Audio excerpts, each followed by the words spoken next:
Good morning, everybody.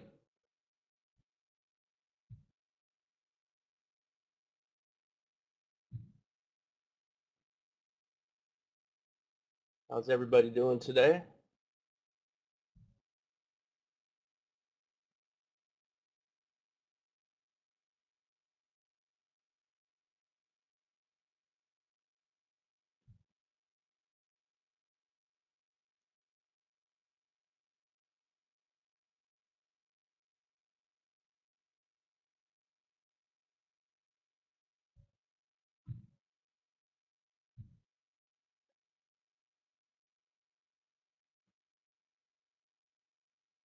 All right, hopefully John has taken care of you guys while I've been gone.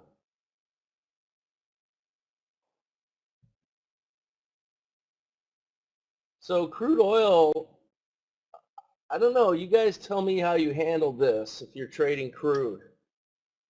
Looking at it like this, you could see that it had a trade that nearly got to target 2. It held up at the 200 moving average, break-even trade, and then a second attempt to get lower, and I'm hoping you guys saw the obvious little adjustment which would have saved you. You got the swing level to adjust around and the 200. To me, that's a pretty obvious adjustment. And this one, you can certainly adjust this one tick above. This is one of the reasons we show the filter trades in gray, is so that you can make these decisions. And I realize that there's a little bit of discretion on that. The entry landing right on top of the line at 28. Anybody making that adjustment, you can see it was a nice trade. So I'm just kind of curious what you guys did with that. So you took all three, Roy? You didn't adjust the yellow, but you also took the gray, basically, is how you did that one?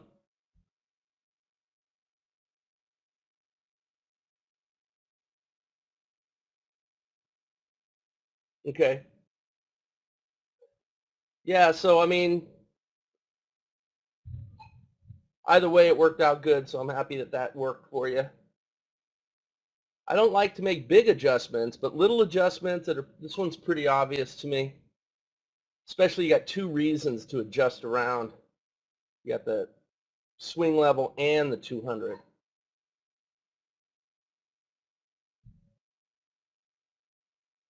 Anyone else handle this sequence a certain way?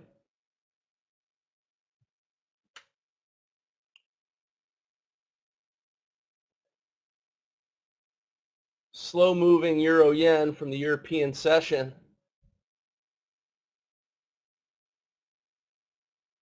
You had one trade with just not a lot of range. What has happened to the euro yen? It was a nice trade, but so slow.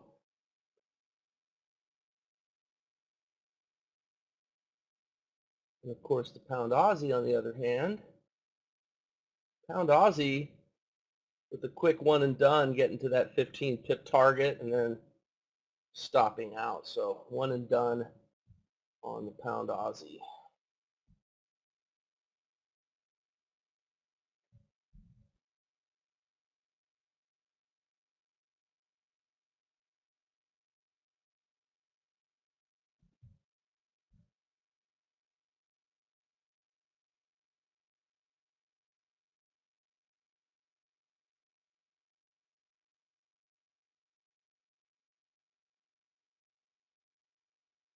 Yeah, so, oh, you're on counterpunch, right. Anyway, if you're still trading crude, it did get short here. I just think that the argument could be made it's already hit its goals. It really depends on how you ended up with your own trade plans. You know, what do you do in these on-the-fence cases, you know, because there's always going to be a time when it's just right on the line, whatever that line is. Got to know what to do in those cases. Make sure that you're comfortable with whatever, you know, nothing will ever be perfect. Never going to be 100% perfect choice. You just want to do it the same way every time, and you could demonstrate that you've got the odds on your side.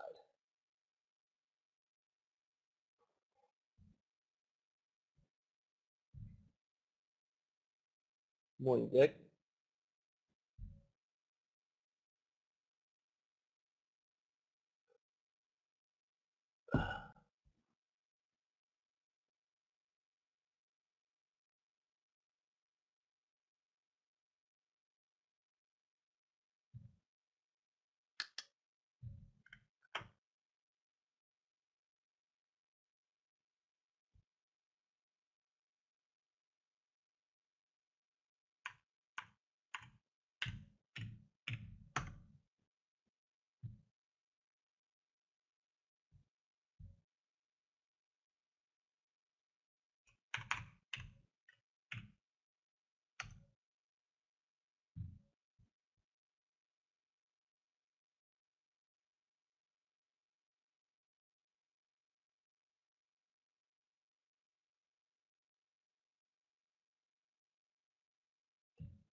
So also, by the way, I should have mentioned, but the markets are gapping down quite a bit when they open up here in a moment.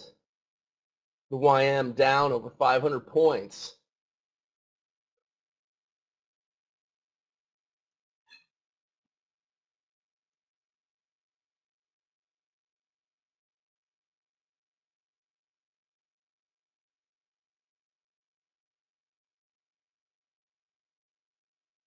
I didn't look at the news to see what may have caused that, but definitely a pretty big open to the downside. Yes, down over 50 points. All right, so the markets are open. Got long on the Russell, a one tick adjustment off the line. Remember to do that. Saves a loser. And the YM moving too fast. But if it comes back up, you can get long on an adjustment above where it ticked up over the entry. You guys see that? And then heads, with that huge gap down,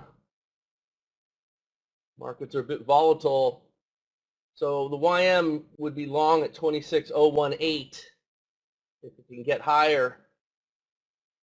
And the Russell got short, but you could see by these bars that we're in a little bit of a choppy phase here. But the Russell did get short at, well, it stopped out already. Markets are really jittery. The YM did get long. And money management, the 26,042. So it's 2 points shy of its break-even level. And there it is. So the YM breaking even. Move your stop up. Lock in your one tick. And that's pretty close to full target on a 45-point move.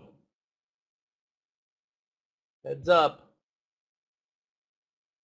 You got multiple positions. You might want to protect one of those positions and make sure you make some money on this trade. Maybe make this your final trade. You got 29 points at target one. Might be a good place to exit one of your positions depending on how many you got. Otherwise, a little patience could get you to full target. Looks like it wants to try to push higher.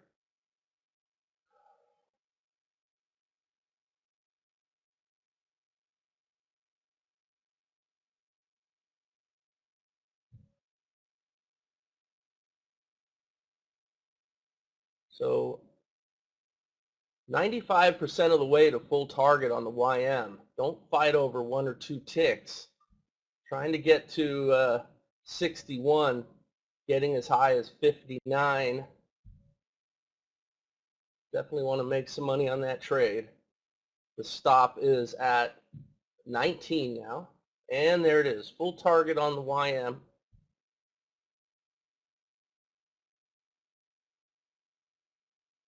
Crude oil, if you were in it, flipped over and got long. But as I said earlier, I kind of consider that session over. But maybe some of you are still trading it, and hopefully you grab that yellow trade to the upside. Russell just a little bit out of sync this morning. That blue trade would have been nice. It's just the way things set up on that. Just didn't work out. Got to be patient there. And the NQ got long.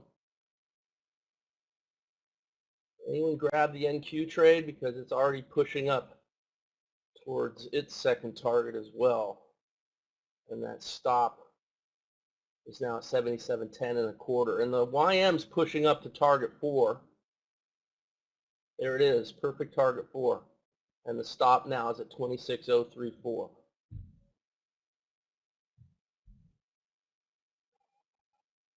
The NQ, there's its target 2, so that one will be one and done.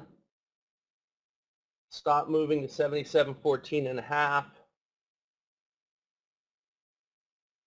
Crude oil almost hitting its target 4 as well, missing by, what, 1 tick? We got 1 tick shy of target 4. Heads up on the YM, that stop is now at 0.63. And the NQ, 77.15 and a quarter. So some volatility in the markets here working in our favor, except the Russell's a little bit out of sync here, but we'll see if it can come back, give us a winner. So the YM has just rallied back over 100 points just since we noticed it was 500 down. Now it's 400 down. And the stop at 26.072.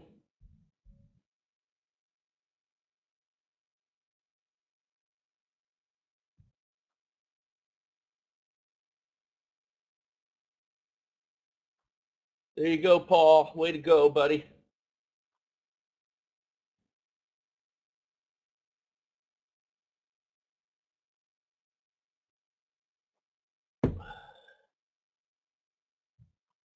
Stop on the YM.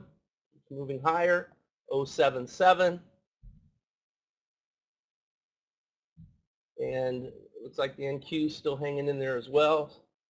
77.19 and a quarter. Now it's moved up to 21 and a quarter. Going to break out to a new swing high possibly. Stop on the YM keeps moving higher. 0.77. And the next one should be 0.79 here in a moment. 0.79, heads up. Sorry about that. And stopping out on the NQ. And the Russell now with a short. I'm worried about the Russell.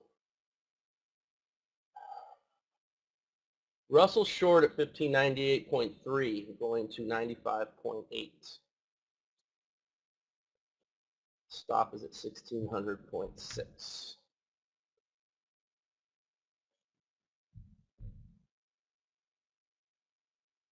So pretty strong move up. Little consolidation. Not sure it's finished going up.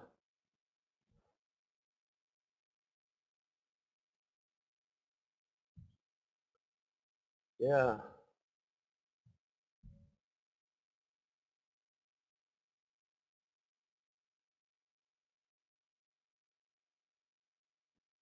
Not sure why we didn't have a long trade.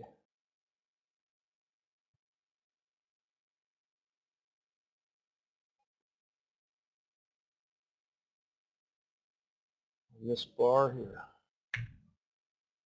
Looks like there should have been a long trade on that bar because you could see that it's oversold on the histogram.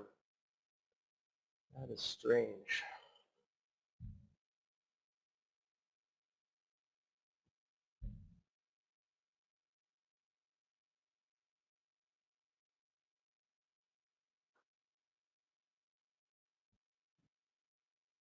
So the short on the Russell stopped out. So the Russell is definitely something's not working.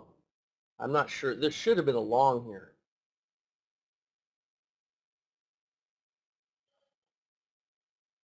All right, so the YM finishing at 089. 089.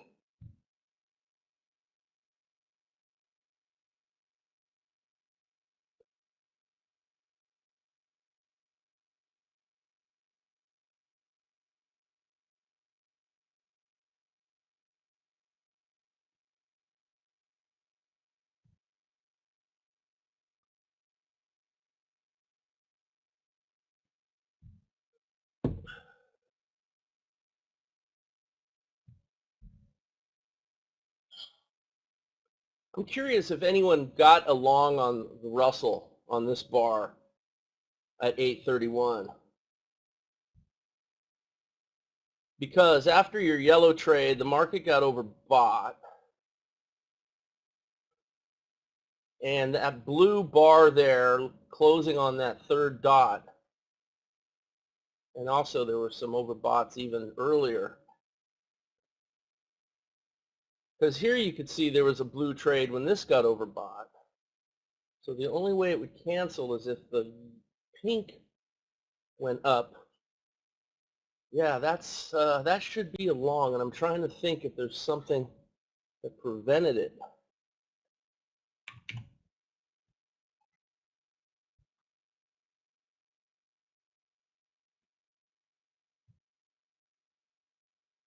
Yeah, no, I could see how CPT would have. But according to Spotlight rules, Spotlight should have also. I mean, you could see that there's a trade, right? When the blue histogram gets above the zero line, you have a long setup, but it didn't print, and I don't know why.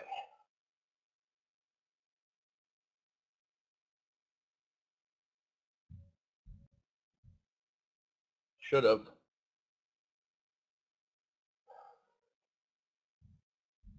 How's everyone doing? A lot of people joining us in the last few moments. Huge gap down to start, and then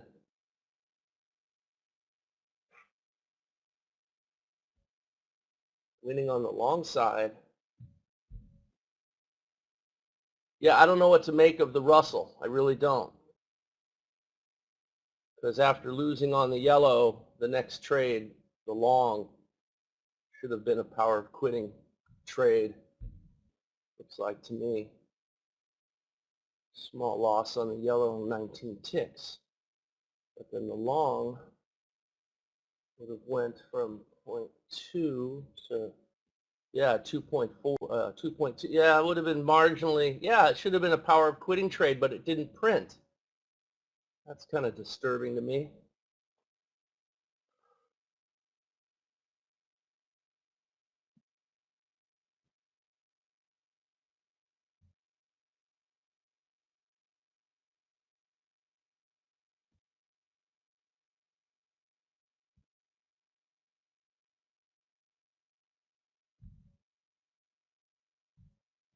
Any questions, guys?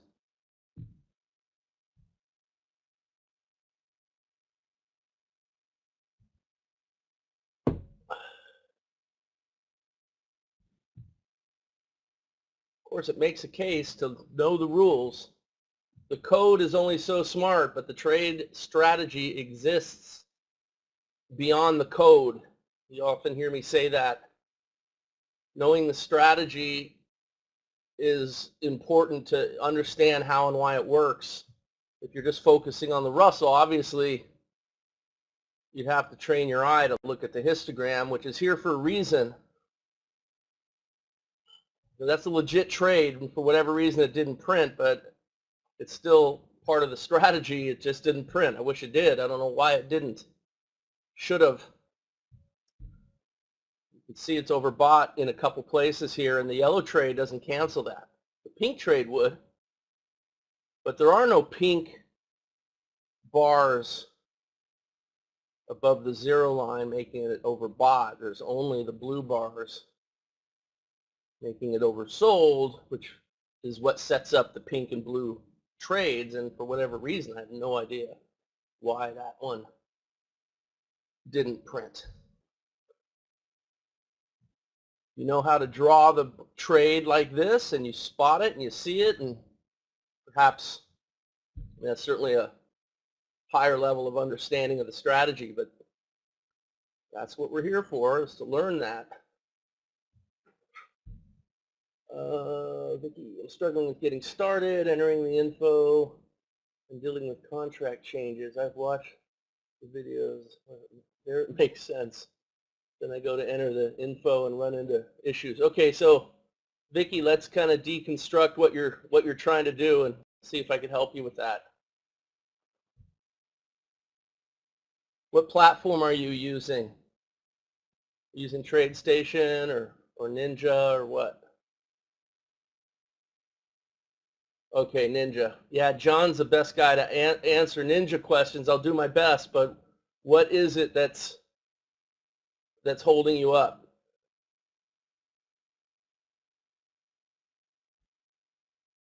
What market are you trying to create a chart for? Is it that you can't create the chart? I'm not sure I understand.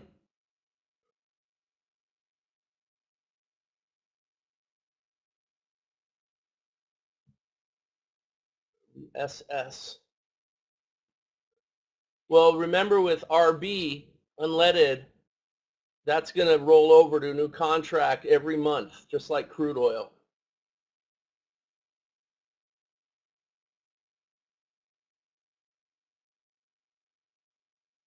Are you referring to RB unleaded futures?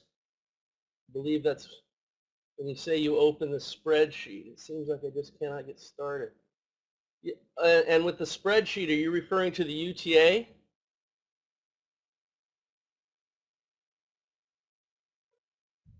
So do you need help setting up the UTA? You got, I'm trying to figure out what you need.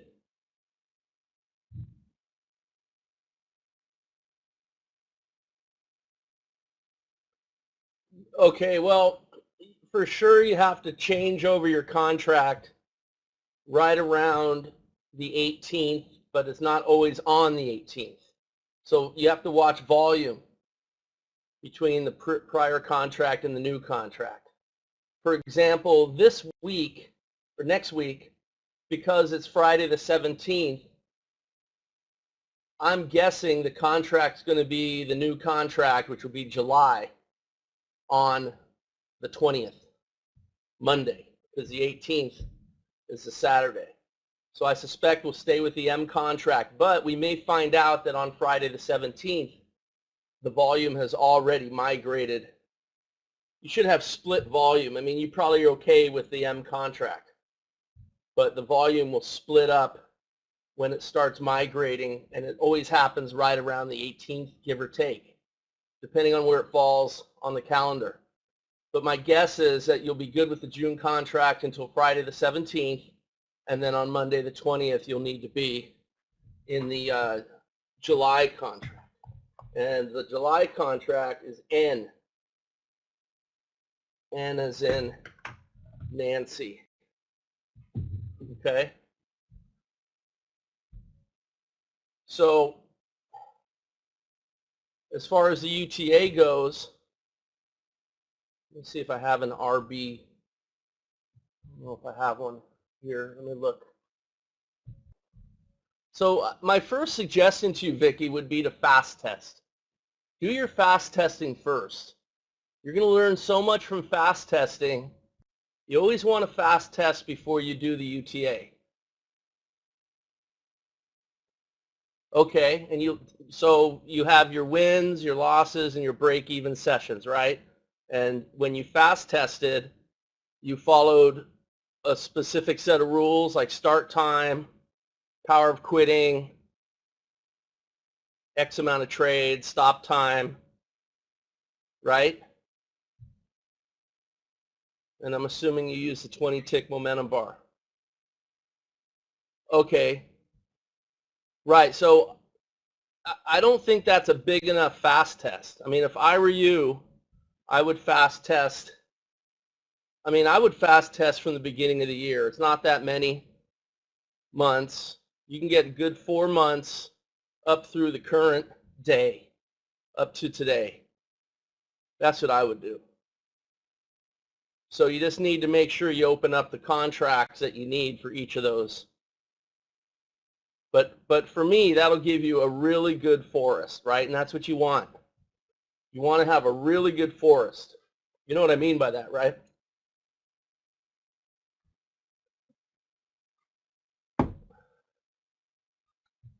That all the trades are your trees, but your forest is all the trades. That's going to end up being your equity curve.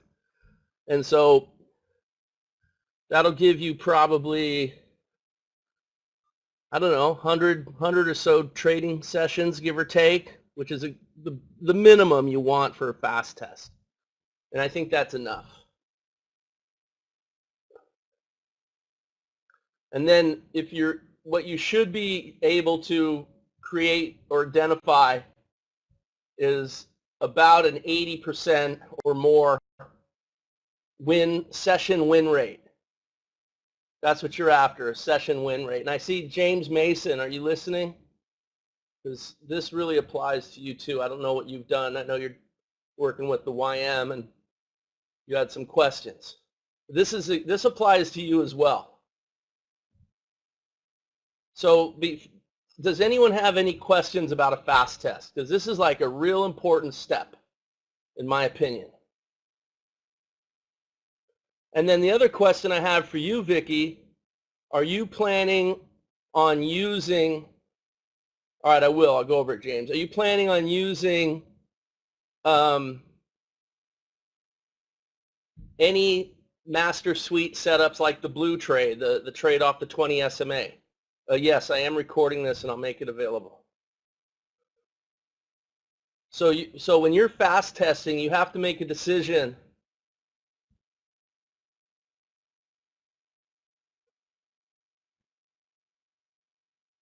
Okay, so you want to focus mostly on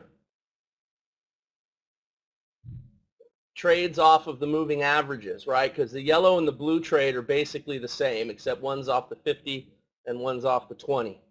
So, but the thing is, you need to fast test that and make sure that that's going to give you the same results. If I were you, I would go both ways. I'd do two fast tests. You could even do them side by side all at the same time. Keep two separate records. I wish John was here because he trades he trades unleaded. He's been doing really well with it. He uses all the SPT setups and the blue trade off the 20 SMA. So obviously not every trade will win, and the light blue and pink trades have their strengths and weaknesses. And if you learn how to interpret, I'm sorry, I've got something in my throat. 1 second.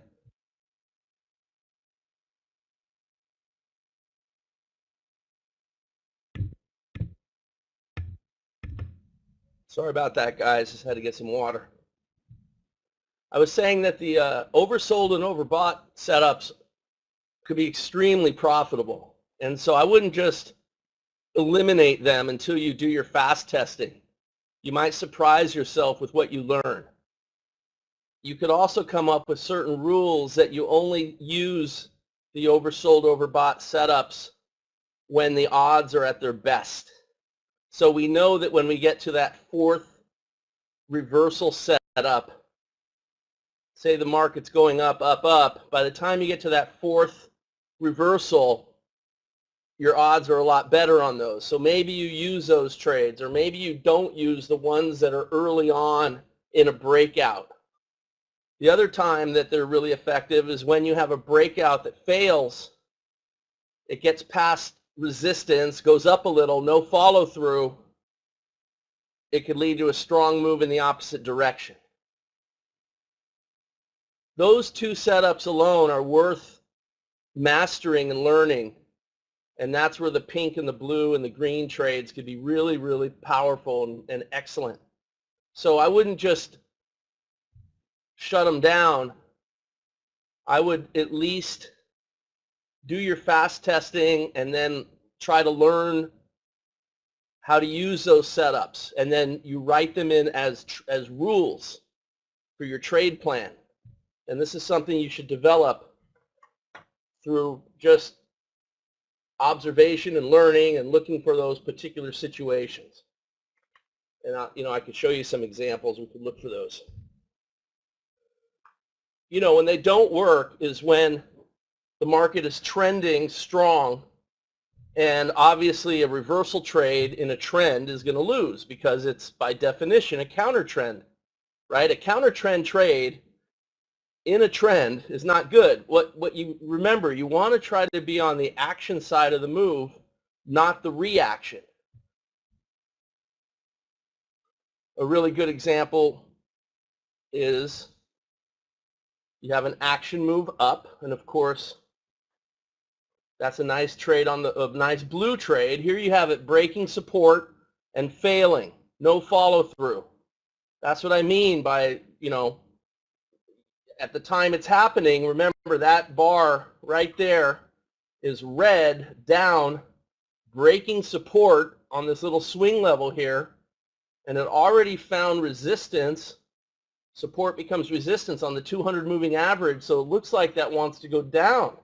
And when that bar is printing red, making that low, breaking support here, the look and feel is that it's going to go down, but it doesn't. Instead, it goes up. It also gets overbought. The failure to follow through after breaking support could lead to a strong move in the opposite direction. And that's exactly what happens. And if you don't have the oversold, overbought setups, you miss that move altogether. Okay, so you have a nice action move up. So a reaction, you can anticipate this could be the beginning of a new uptrend. The failure to follow through after breaking support could lead to a strong move in the opposite direction, and it does. So you then get a reaction into our lines here. And the reaction is about 1 to 2/3 of the action move. So getting short on that first reversal into a reaction is not your best odds trade, because if this is a trend, this counter trend trade is going to fail, and you don't want to trade into a reaction. You're better off with another action move. Remember, action, reaction, subsequent action, and the subsequent action tends to mirror the first action. There's your action. Here's your reaction into our lines. And it's about 1 to 2/3, and it's approximately a Fibonacci retracement too. Hopefully you can see that. Not looking for perfection. So the idea is along catching the second action move up is going to produce a better trade. But that doesn't mean it's going to happen.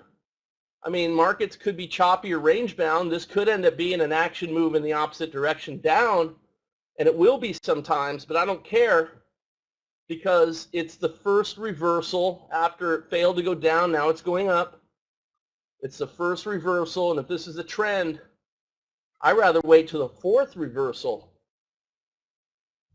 because that's where the odds are going to be higher. And so you could put those rules into your trade plan. You could fast test this. You could fast test these scenarios. Look for them, right? So then look what happens. Now you got the setup right off of the 50, and the likelihood, or at least the odds, it doesn't mean it's going to happen. Remember, nothing's absolute. You might actually trade this idea and lose on some trades. You will. Nothing's going to always win, but the odds are better for you, and the wins are going to be much bigger. And we know that action, reaction, subsequent action, the subsequent action tends to mirror the first action, and it's all part of the whole philosophy that built the spotlight, that the immediate past predicts the immediate future. These are all concepts you want to learn and try to understand and see and witness over and over again, so you can see how this works on all charts and time frames. I mean, there's your subsequent move. perfect target too. So you can see how that pink trade wasn't really what you wanted because of the fact, look how close that came to the subsequent action move. Almost perfect. You don't want to trade into reactions, even if at the time you don't know it, but there's a good chance it's going to be a reaction because, again, the failure to get lower, it broke out down. Didn't get very far. No follow through at all. Led to the strong move up. Plus the 50 is above the 200. That's already a sign of strength. Price action came down and tested right in here, and that test held. These are all testing areas where you see the 50 and the 200 in this zone. These are testing zones. And it failed to get lower. Led to a strong move higher. And you're stair-stepping. So notice that when it failed, look at the next action move after the sequence. There's no real action move in here. The next action move is actually down. And the pink trade grabbed that too. And this is the third reversal, not the fourth. So the third is still higher odds than the second and the first. But the clue is that you didn't make another action move higher. It was unable to get higher. And in fact, right here, when it breaks, this becomes a swing level right here. And notice the price broke through it on an attempt to get higher and failed. And the failure to follow through is now maybe leading to a strong move down. And again, it's the OSOB trade that picks it up. And this is why I would probably encourage you to keep those trades in there and just learn how to use them better.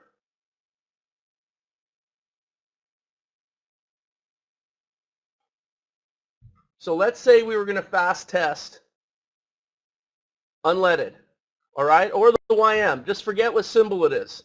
Doesn't matter. And let's say you're starting at what, 9? Are you starting? You're just kind of following the trade plan that's in there? Yeah, okay. So 9 o'clock New York time, exchange time. So what you need, I always use Evernote. I use Evernote because then it's just available at all times. And what I would do on Evernote is label it. It's RB. I say which contracts I'm testing. Go all the way back to the beginning of the year. So let's see, if you're starting in January 2nd, for example, that's going to be, I think, the February contract. And you would load data from like, you know, the last week in December, maybe December 26th or whatever, just so you have enough data. And then on January 2nd, that'd be your first day of fast testing. And then by the time you got to the 18th here, you would roll over to the next contract, which would be March. And every month, every middle of the month, you have to change your contract. And you could just, and I would also label my UTA spreadsheet and keep notes on when I'm switching, and I can show you what to do with that. So when you're fast testing, the way I like to do it is I've got my win column, a row. Let's just say I use rows. The win row, the loser row, and the break-even row, like this. Okay, and what I'm looking for is not winning and losing trades. I'm looking for winning and losing sessions. The fast test is to determine that you can achieve the goals of the strategy, not necessarily the trade plan. Of course, that's also, yes, you want to do that too, but the overriding goal of the strategy is to be able to quit with a positive result a vast majority of the time while controlling your drawdown with minimal and efficient trading. You always want to make that your goal, and everything you do should be all about that. All right? So let's just say that this is way back whenever you start, January 2nd, any old day in the past, and you're rolling forward, and you're fast testing this, and all of a sudden you see, okay, it's 9 o'clock, there's the first trade. Now that's an OSOB trade, so maybe you're keeping two sets of books, one that has your OSOB trades and one that doesn't. You could have two charts, you can turn them off in the calculator. You could even use some of the other SMS. There's a lot you can do, but I would just keep it simple to start. So in one set, the set with the OSOB, you would count that as the first trade. And then when it comes up and hits target 2, I mean, you have to determine how many positions you're going to trade with. But I say keep it simple. Just do one position to target 2. Fast test that. If you want to fast test a trailer also, maybe you keep a third set of books. You see what I mean? It's a fast test. It doesn't take you long. So basically, in one trade, this one gets, that's a winning session. So then you just move on to the next session. And you do the same thing. You do it quickly, you know. Now, if you're testing your second set of books and you want to just see, okay, I'm just using the EMA, the moving average trades, then this would be your first trade here, the yellow one, and that one also becomes a winner. So both these sessions win, and then you move on to the next session. That's it. You do it quickly. Now, you're going to have some sessions that are going to lose and some sessions that will win, but in the end, what you want is, first of all, do chicken scratch counting. So you do like 1, 2, 3, 4, cross. That means 5, right? 1, 2, 3, 4, cross. And that way you can quickly count 5, 10, 15, 20, 25, 5, 10, 15, whatever. And then when you have your total, you just divide your winners into your total. And I would include your break-evens and winners. That number. You won't have a lot of break-evens, but you might have some. Include that with your winners, and then divide that into the total. And hopefully you're up in the high 70s to low 80% win rate on the fast test. Yeah, Vicky, the fast test is to prove that you can quit your session a vast majority of the time with a positive result. It's about winning and losing sessions. It's a higher level. That's what you want. There are losing trades inside of winning sessions. There are losing sessions inside of winning trade plans. In fact, if you think otherwise, you're in the wrong business. If you try to avoid losing trades and losing sessions, what ends up happening is that you also avoid the winners. You're never going to guess right because it's impossible. You're going to end up with no trade plan at all, and it's a slippery slope with a lot of jagged rocks waiting for you at the bottom as you slide down. That's what happens when you just try to be a person trying to trade. Oh no, how do I avoid that loss that just happened? Oh no, a losing session. Woe is me. Poor me. No, what you do is you prove to yourself first that the trade plan will achieve the goals of the strategy. What are those goals?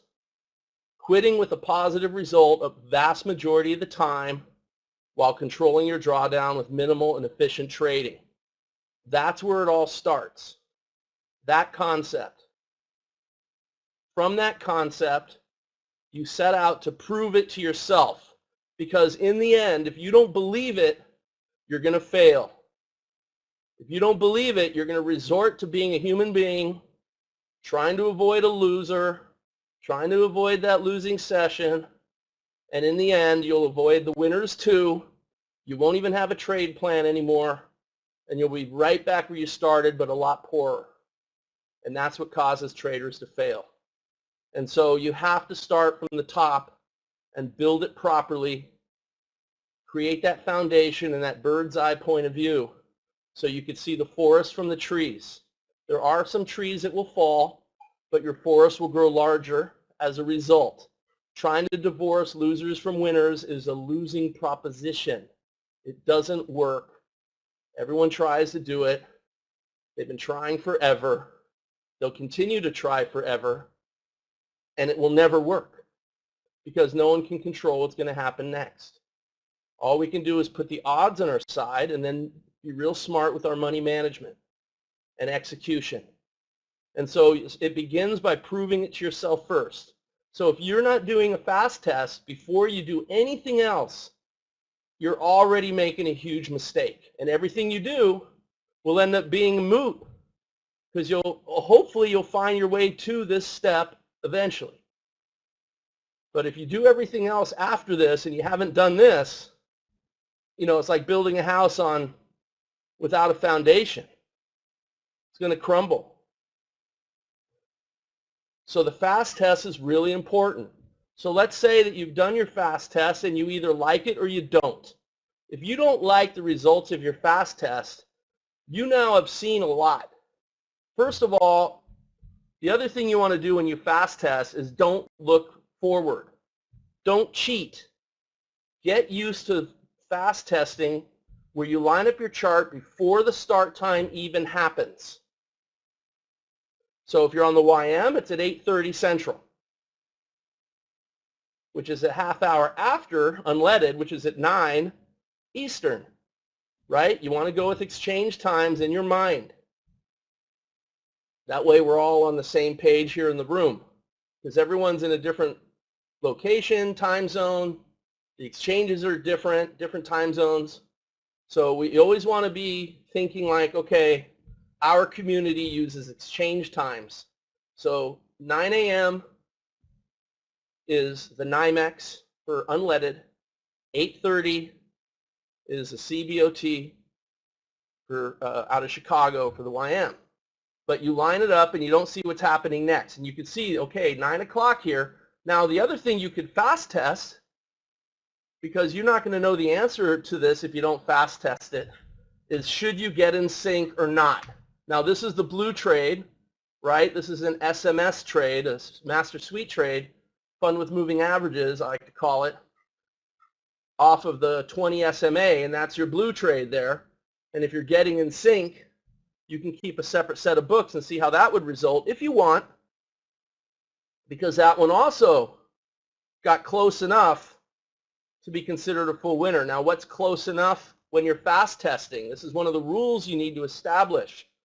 You have to have your rules established to get a good fast test. For me, it's 95% of the way to target 2 counts as a full winner, and then I'm going to take a partial profit somewhere.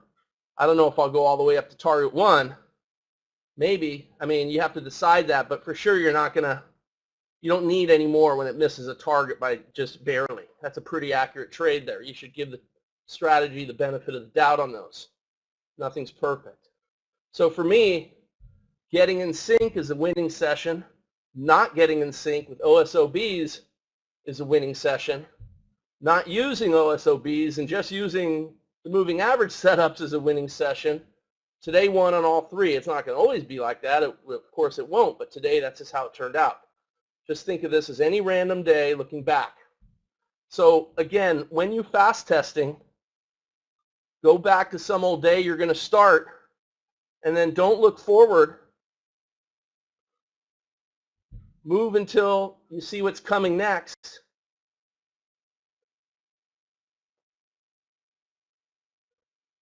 So whatever day this is doesn't matter. It's just, any day, just do it. So, all right, so here we go. This is 9 o'clock, and there's your first trade. It's an OSOB trade. And looking at it, you could see the action, reaction, not much of one, but kind of into the line, another action, reaction into the line. No action move up. It's still maybe a reaction. It could still maybe go up, but it doesn't. It's unable to. And so then you get your oversold trade, overbought trade that goes short. That's the first trade. You don't know what's going to happen. And it ends up coming down and hitting target 2. And that goes in the win column. And you go to the next session. Just like that. So then you go to the next session. Did I go too far? So we're looking for the 9 o'clock start again. Now you're going to get some sessions that are really awful, for sure. Not everything's rosy. But the idea is, can you quit positive most of the time, and can you control your drawdown with minimal and efficient trading? So then, after you've done your fast test, you're still not finished.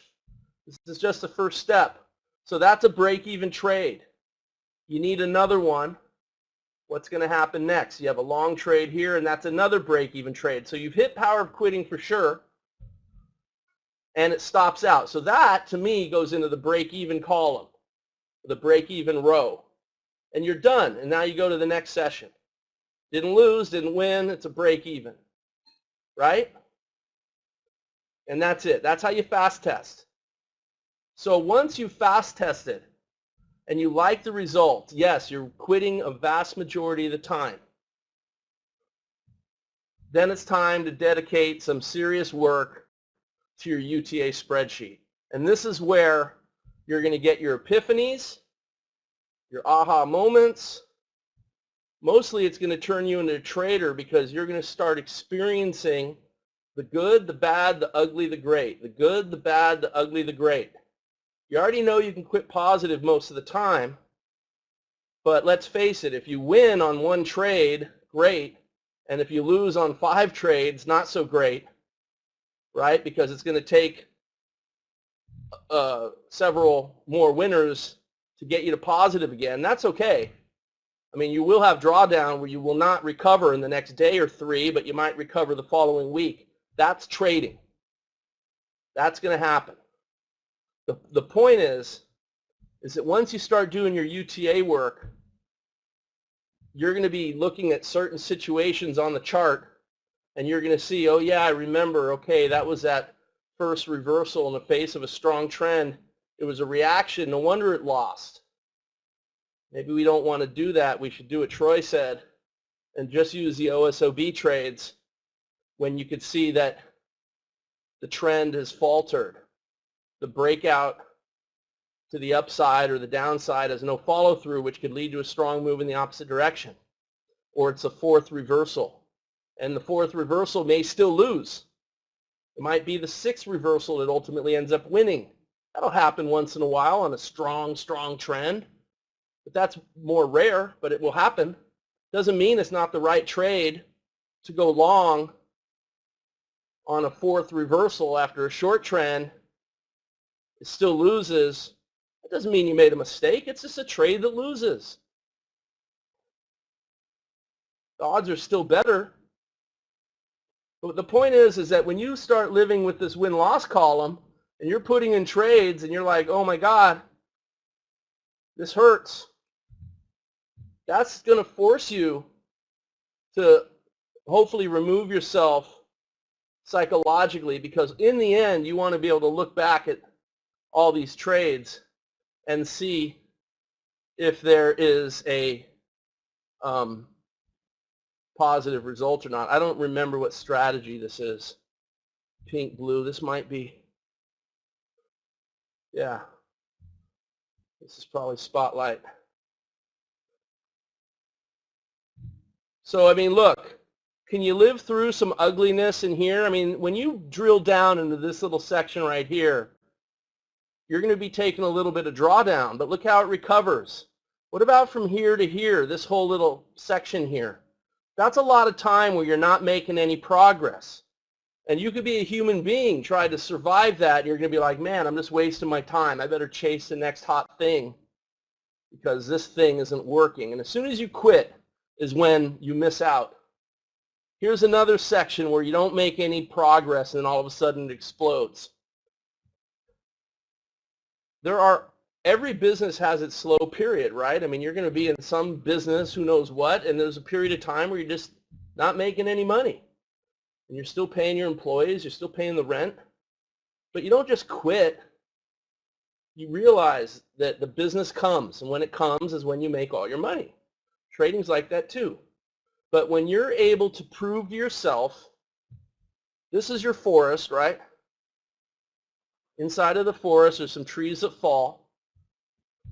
But you can establish this for yourself before you risk your money. So let's say you've done this. This is like a lot of trades. This goes from July through December 2017. But you get the point, right? So now you know that your trade plan will grow your equity. You could examine the stats.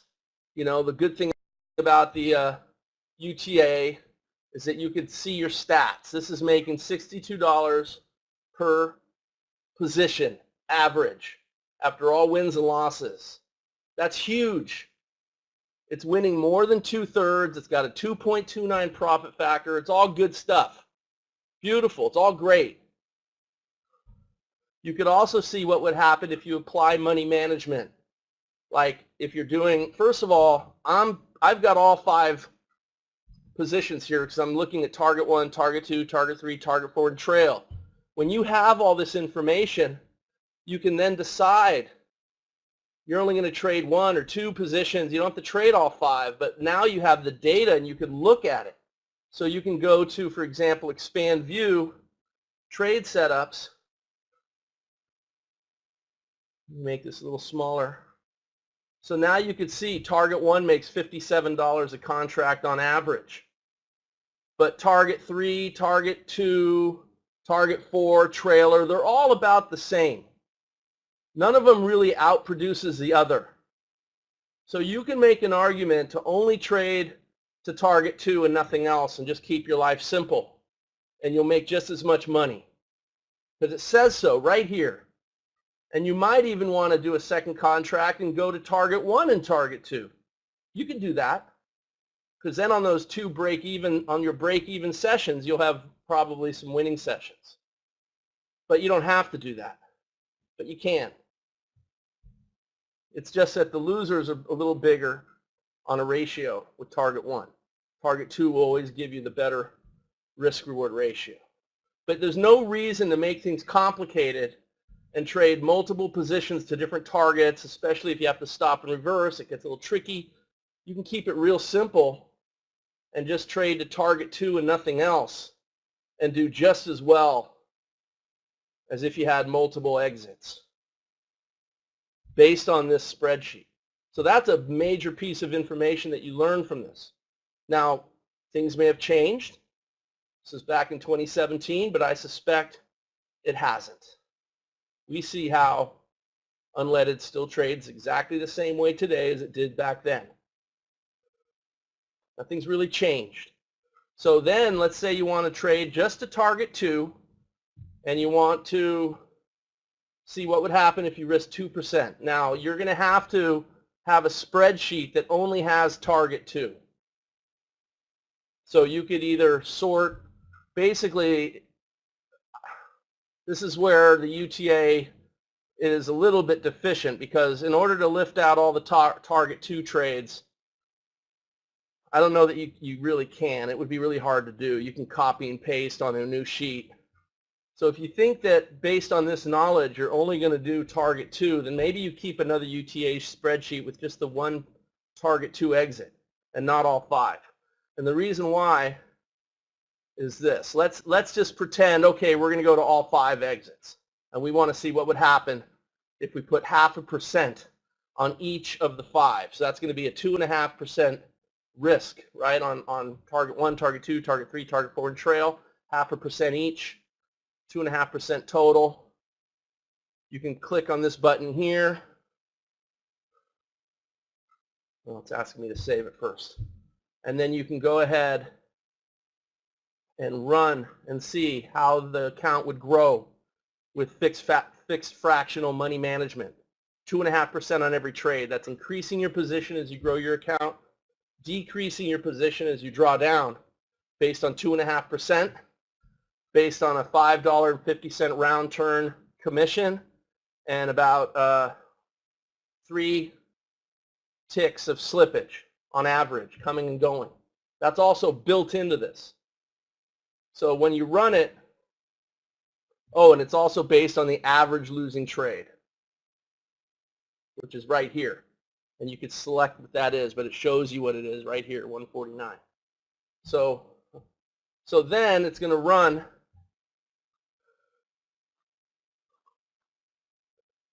Let's just look and see. Yeah, so instead of making $117,000, if you just had one contract on each position, you would have grown this up to 10 contracts to each position. And in the same amount of time, it would have become $320,000. Right? That's starting with $50,000 in capital, $10,000 per position. So you could run the same test if you have the information in the spreadsheet with just a target 2 and nothing else, and see what that would grow to.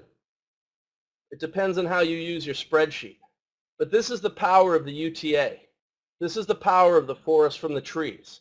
There's some losing trades. There's some sessions. There's some time that passes where it feels like you're losing and not making any progress. But that's just because you're in the trees with that perception. You have to be above the forest to make money in this business. Any questions so far? Look, there's 47 cases of drawdown. 47. How about this? This is a remarkable stat that'll help you put things in perspective.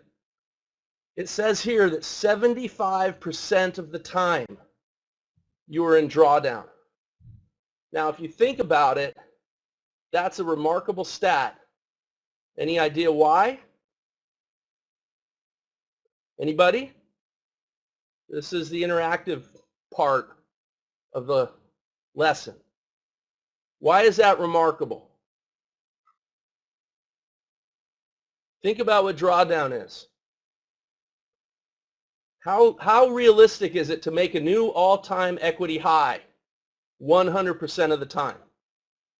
Not very realistic, right? That's the person that wants to win every trade. It doesn't exist. That's a losing trader. There's no such thing. But this literally makes a new record profit level, all-time equity high, every fourth trade. 1 out of 4 trades, and it's breaking to a new all-time equity high. Don't you find that remarkable? If you know that every time you place 4 trades, you're making a new equity high, granted it's just an average, but that's that stat, that's what it says. I feel like I'm talking to an empty room here.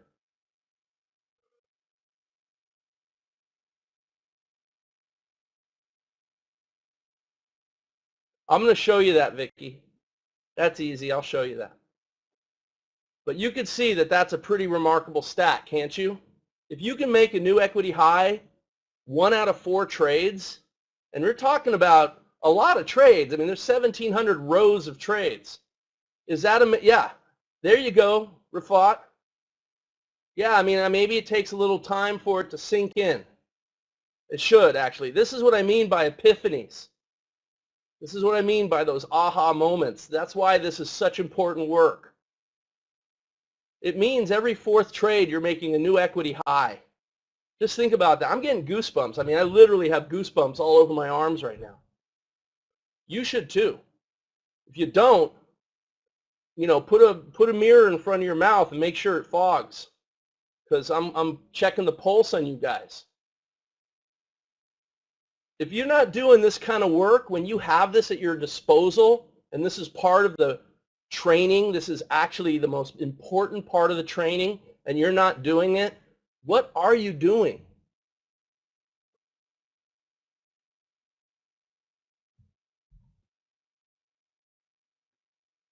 This is like the beginning of the training. And if you skip over this, you're hurting yourself. Why would you do that? A lot of you remember me also talking about the ramp, right? Ramping up, and how the front end of the ramp is low to the ground, but eventually you hit that exponential curve. What this histogram shows you are the number of contracts going on and off, on and off. So here you are with just 1 contract. Now that's 5 contracts because we have 5 line items per trade in the spreadsheet. That's why I say if you want to just do 1, you could do that. But it's all relative. Then you add a contract, then you take one off. Add one, take one off. This is that jumbo jet bumping up and down off the runway as it's picking up speed. and it finally gets lift under its wings, and now it's a little bit in the air. And you can see the up, down, adding contracts, little drawdown here, goes up, little more drawdown, and then it steps up because the more contracts that go on, the faster the growth rate, and you hit that exponential curve. And notice that a majority of the profits was made in the last 20% of this test. That's normal. That's what you want to see. Because as you continue to grow your position, the rate of growth will accelerate as well, and it becomes exponential. This test caps it off at 10 contracts per position. Doesn't go higher. If I made it higher, the number would probably be bigger. I don't know. Maybe it wouldn't get past 10 yet. You can see it just barely got to 10 contracts near the end, right here. You could also see, whoops, this shows you the distribution of wins and losses. But another really good graph is this equity curve. The blue is the one on the left if you just had a single position per a single contract per trade on all the trades. And it's not bad. I mean, it literally in less than, what, a half a year, 5 months or whatever, it grew like over 200% or 100 plus percent. But the green is if you use the fixed fractional money management, you can see how on the right side, starting at 50,000, pushing up, and you could see the ramping up. Look how low it is and how gradually it's going up, and your drawdown's a little deeper because your position size is bigger, but your accelerated growth up is also more pronounced. And ultimately, you can see it's starting to break out to new equity highs right at the right edge. It's already capped out at 10 contracts. This is information that you really want to have because it helps you then stay stoic with your trade plan, even if you're going through from the middle of October until the middle of November, maybe a little beyond, a whole month, maybe 5 weeks of not really making any progress and maybe even making some drawdown, and then it explodes. And it still has another period of time here, another several weeks of a little drawdown. The drawdown is pretty light when you consider in comparison to all the growth. But this is just normal stuff. You're going to have periods of time where it feels like you're not making any progress and you're going to want to quit. And as soon as you quit, which will be at the end of the one step back, you'll quit right before the 2 steps forward happens, because that's what human beings do.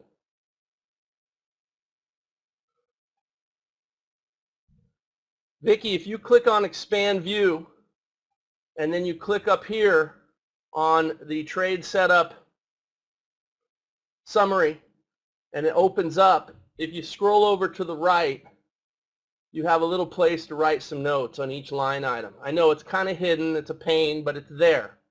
And so that's where I always type in like begin RBM19. So on the 18th or the day that I decide to start the next contract, I make a little note for myself.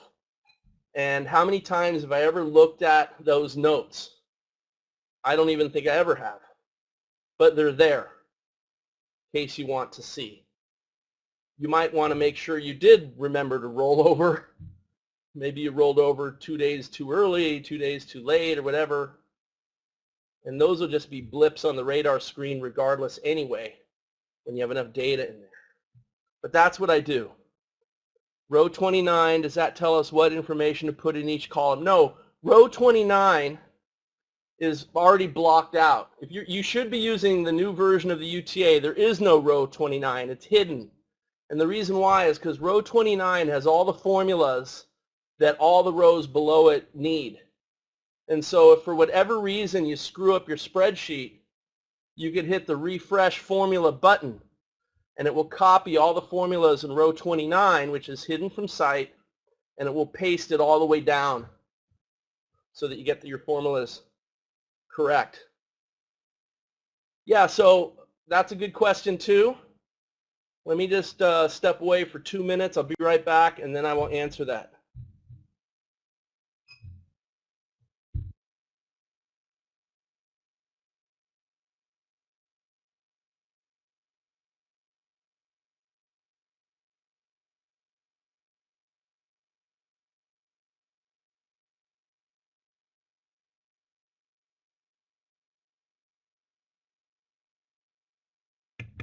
All right, thanks, guys. Sorry for the delay.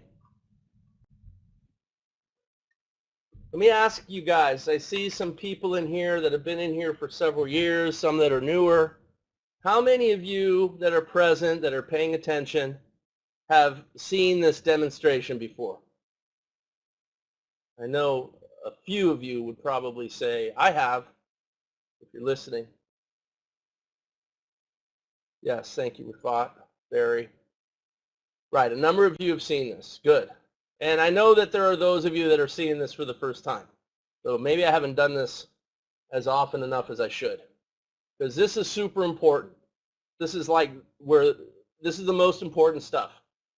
This is the difference between succeeding and failing. It all is on you. Because nothing trades itself, right? You have to be the trader.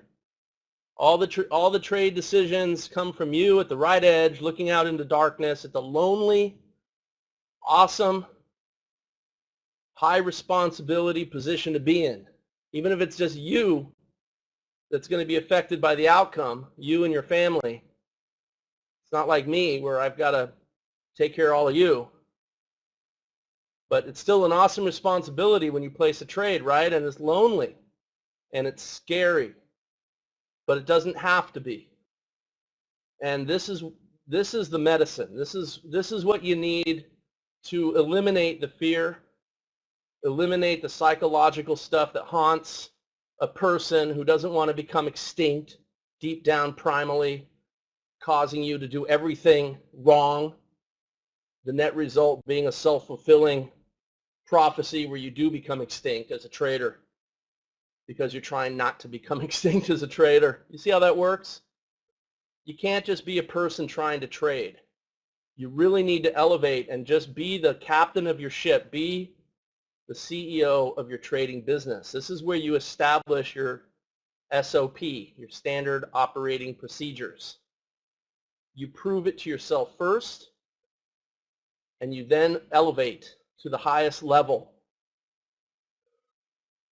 And then you run your trading business as a matter of fact and without emotion. I know it's easier said than done, but if you put on small risk and let it grow organically over time, by the time you get to 10 contracts, it's still small risk as a ratio, as a percentage, because your capital would have grown so much to get to that 10 contract position. And remember, the front end takes the longest. So that's when people usually quit, because they don't see the forest from the trees or the ramp and how that front end takes longer than the back end, and 80% of your profit comes from the back end of the ramp. It's worth getting to that point. Anyone know Mark Demiel? Anyone remember that name? He used to be in the trade room all the time. He used to come to all our live events when we actually had in-person events. I'd love to get back to doing that. If there was a big enough demand for it, I would. Anyway, the reason I bring him up, he used to bombard me with questions, and I got to the point where it was just like, oh no, not another question from Mark. And then when I met him, he was like the nicest guy. Real serious, but super nice. No, he's the DAX guy. And he's the guy that hit his critical mass following this exact same structured plan that I'm presenting to you, who lives on the French Riviera. He hit his critical mass with this idea of less is more, minimal trading.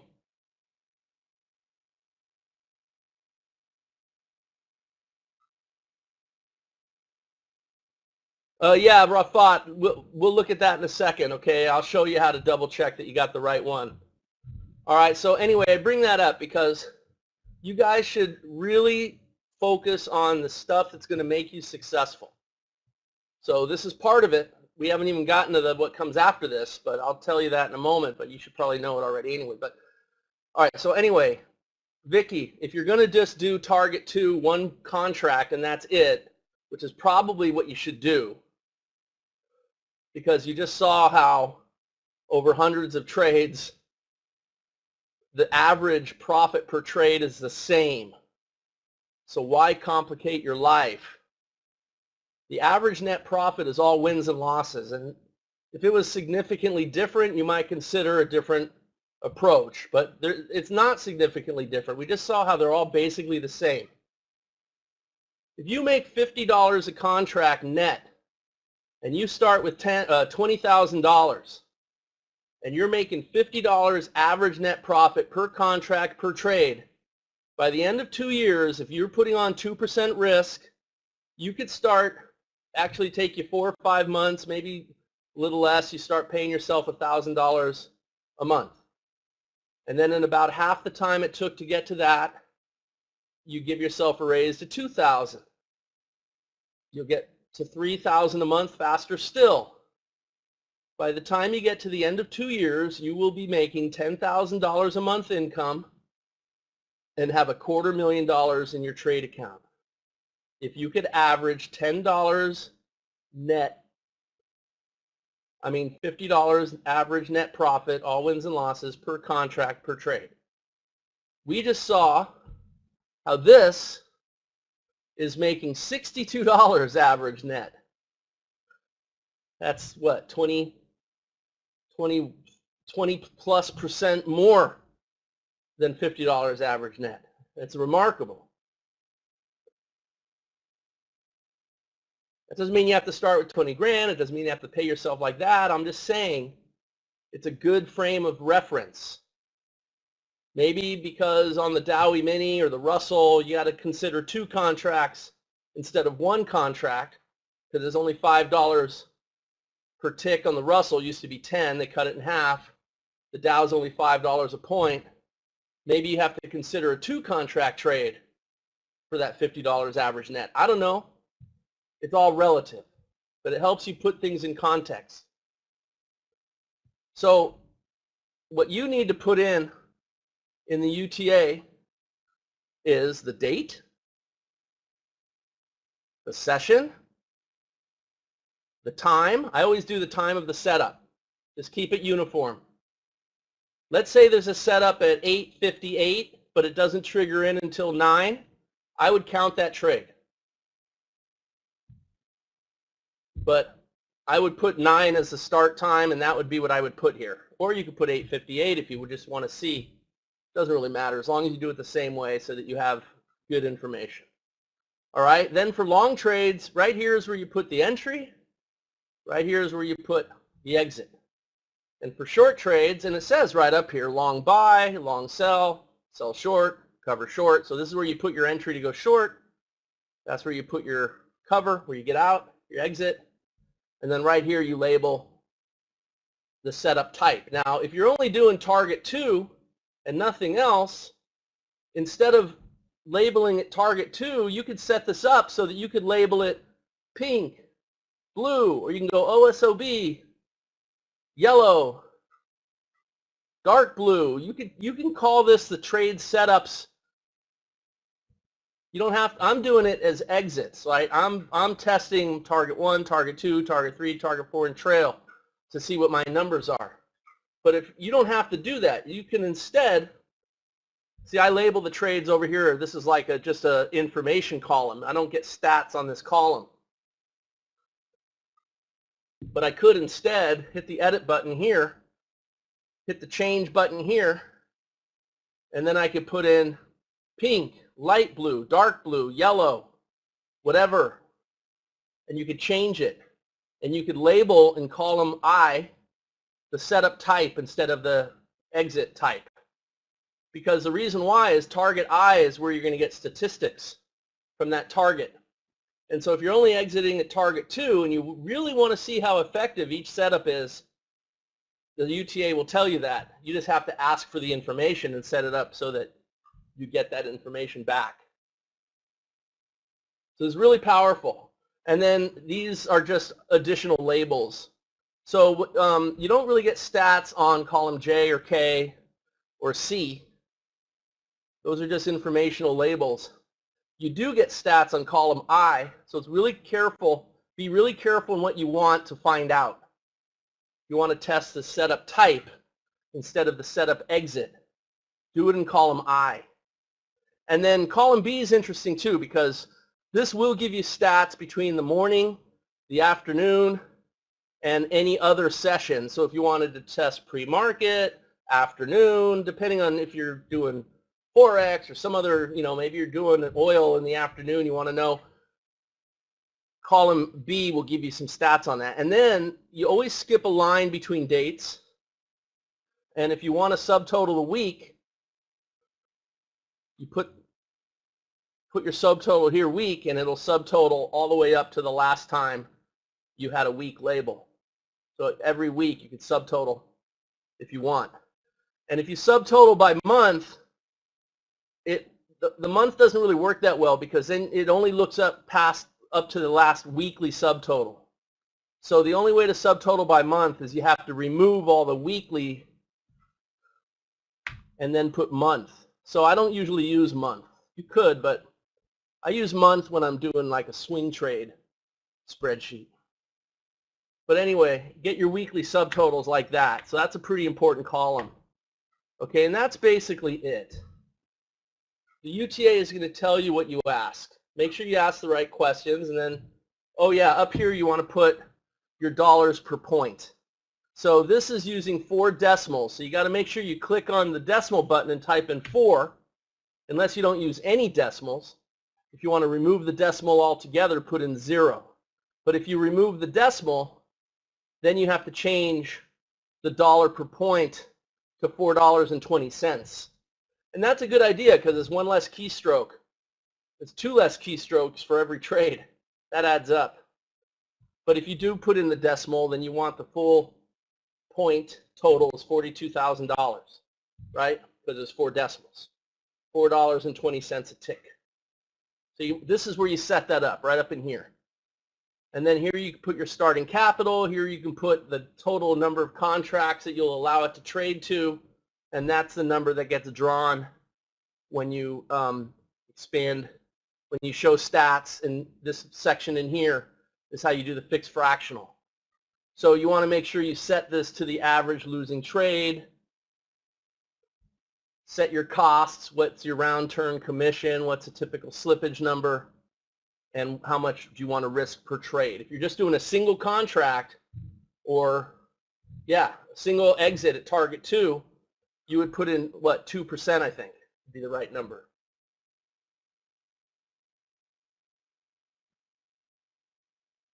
Or 2.5 if you want to be aggressive. It depends on you.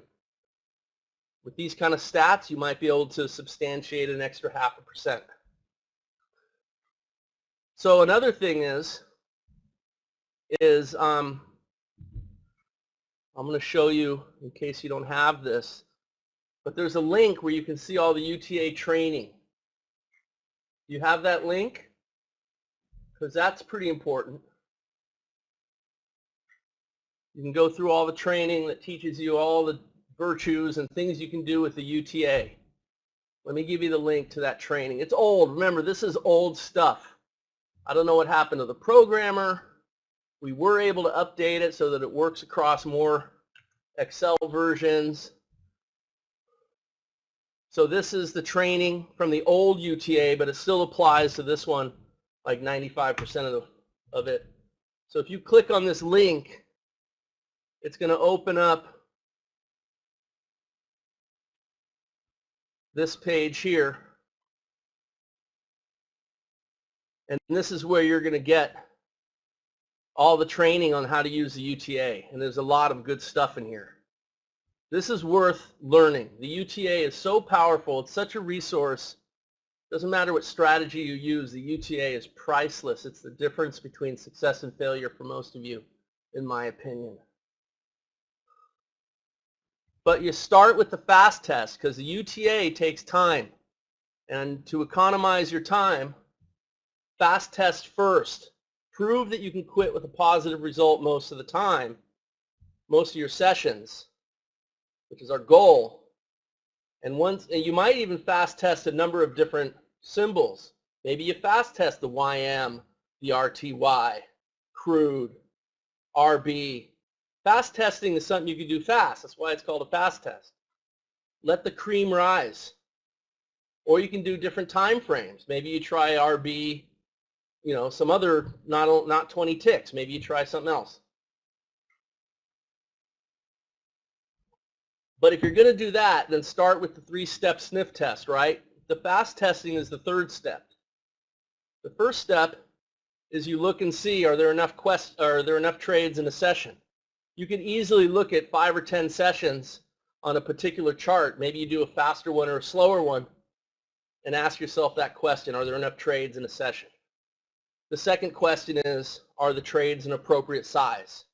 Are they too small? Are they too large? Look at 20 or 30 trades, get the average risk, average it out. You can determine if it's an appropriate size. If you answer yes, there are enough trades per session after looking at like 20 sessions, yes, they are an appropriate size, then the 3rd test is your fast test. And like this, you can quickly go through charts and determine if it's worth your effort. Once you do, you have a number of charts. Some will be better than others. The best ones you focus on, you dedicate to UTA spreadsheet work. So let's say, okay, I love this. I'm doing the unleaded. Who wouldn't want to do that? The numbers are off the charts. Amazing. I'm going to do this. All right, you're only going to go to target 2 because that's what we learned. Keep life simple. Simpler you do things, the less you are to make mistakes, and mistakes will definitely affect you negatively. So your next step is, can you execute 25 trade plan trades in a row without a mistake? And this really should be 2 steps. The first step should be all about executing the trades in Sim. Who cares if you win or lose? Can you execute them? Not the trade plan, but just the trade itself.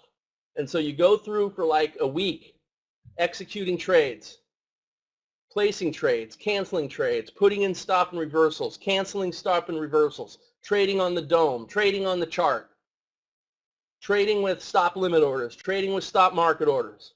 Place the trade, cancel the trade over and over and over and over until it's like riding a bike and you can do it in your sleep without thinking. Now you're really good at executing trades. The real test, though, is can you execute your trade plan? This might be a little time consuming, but it is so worth it. So choose a date, open your shop, and now it's dress rehearsal. Can you do your trade plan 25 times in a row without a single mistake? If you go one and done and you do it perfectly, you'll be done in 25 sessions. You go, oh my God, that's like a month and a week. That's taking forever. I want to do it sooner. I want to go faster.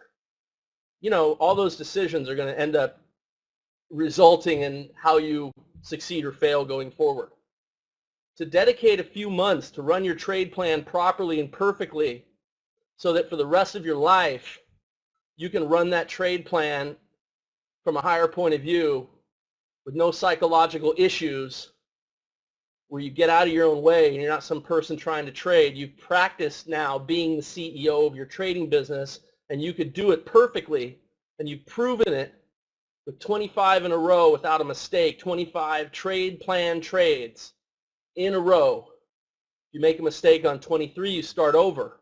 Who cares if it takes you 3 months? You saw the numbers. You saw what that grew to. Isn't it worth getting it right? Your money's safe on the sidelines. You're not risking 1 penny. You're just training to be the best trader you can be. Who wouldn't want to do that? Time is relative.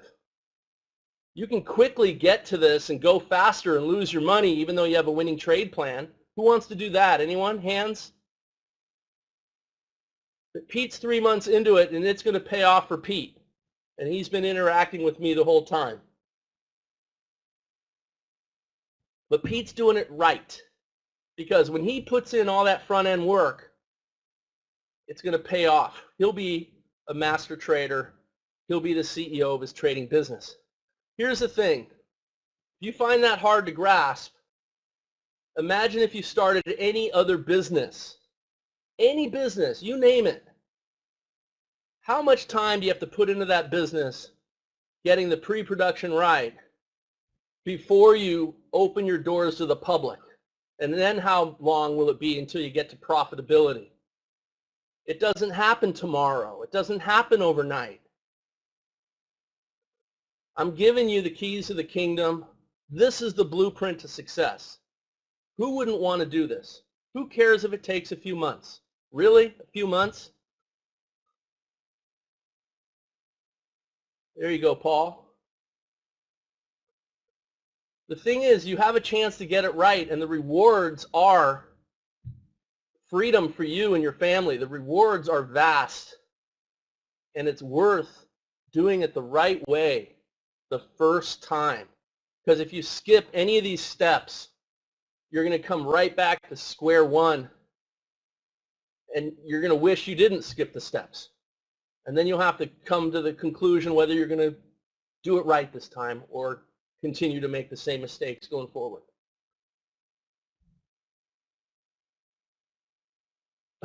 Vicky putting it in perspective. Yeah, and remember, 3 months is just a relative number. You can do it sooner. It might take a little longer. It just depends on you and if you follow the steps or if you don't. Anyone who tries to shortcut this process is taking a long cut, not a shortcut, and a more expensive. It's more expensive in the end, way more.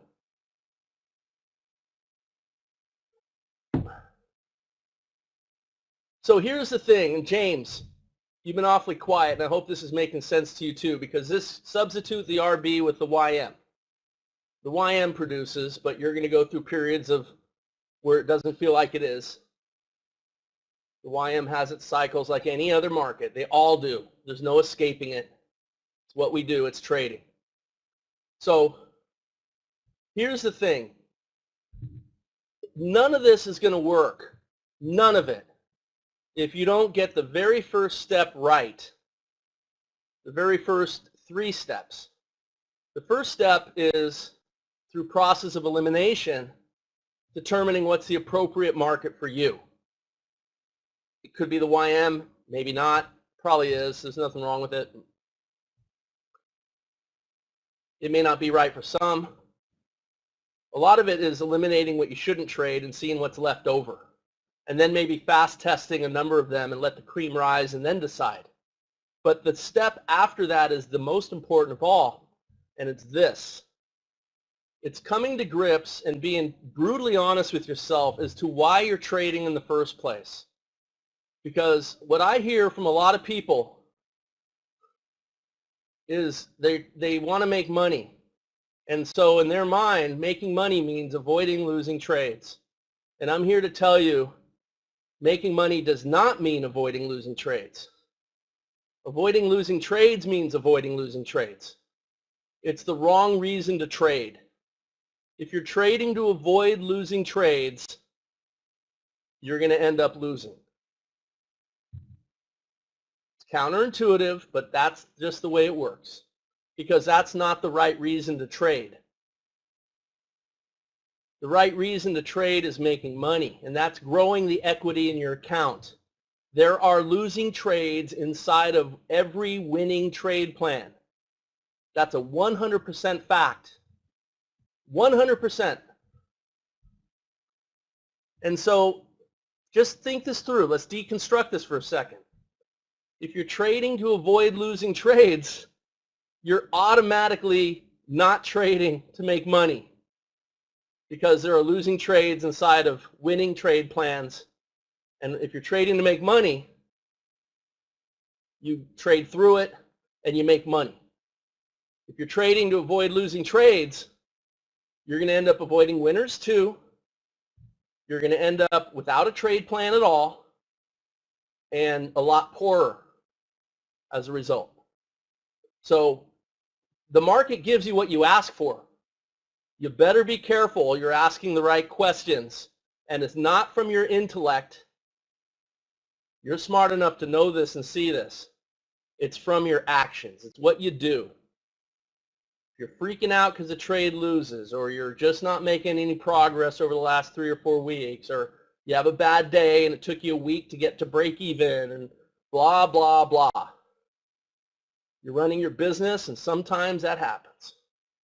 But if you look back, you're going to see immense growth in the end. If you did it right, if you went through this process.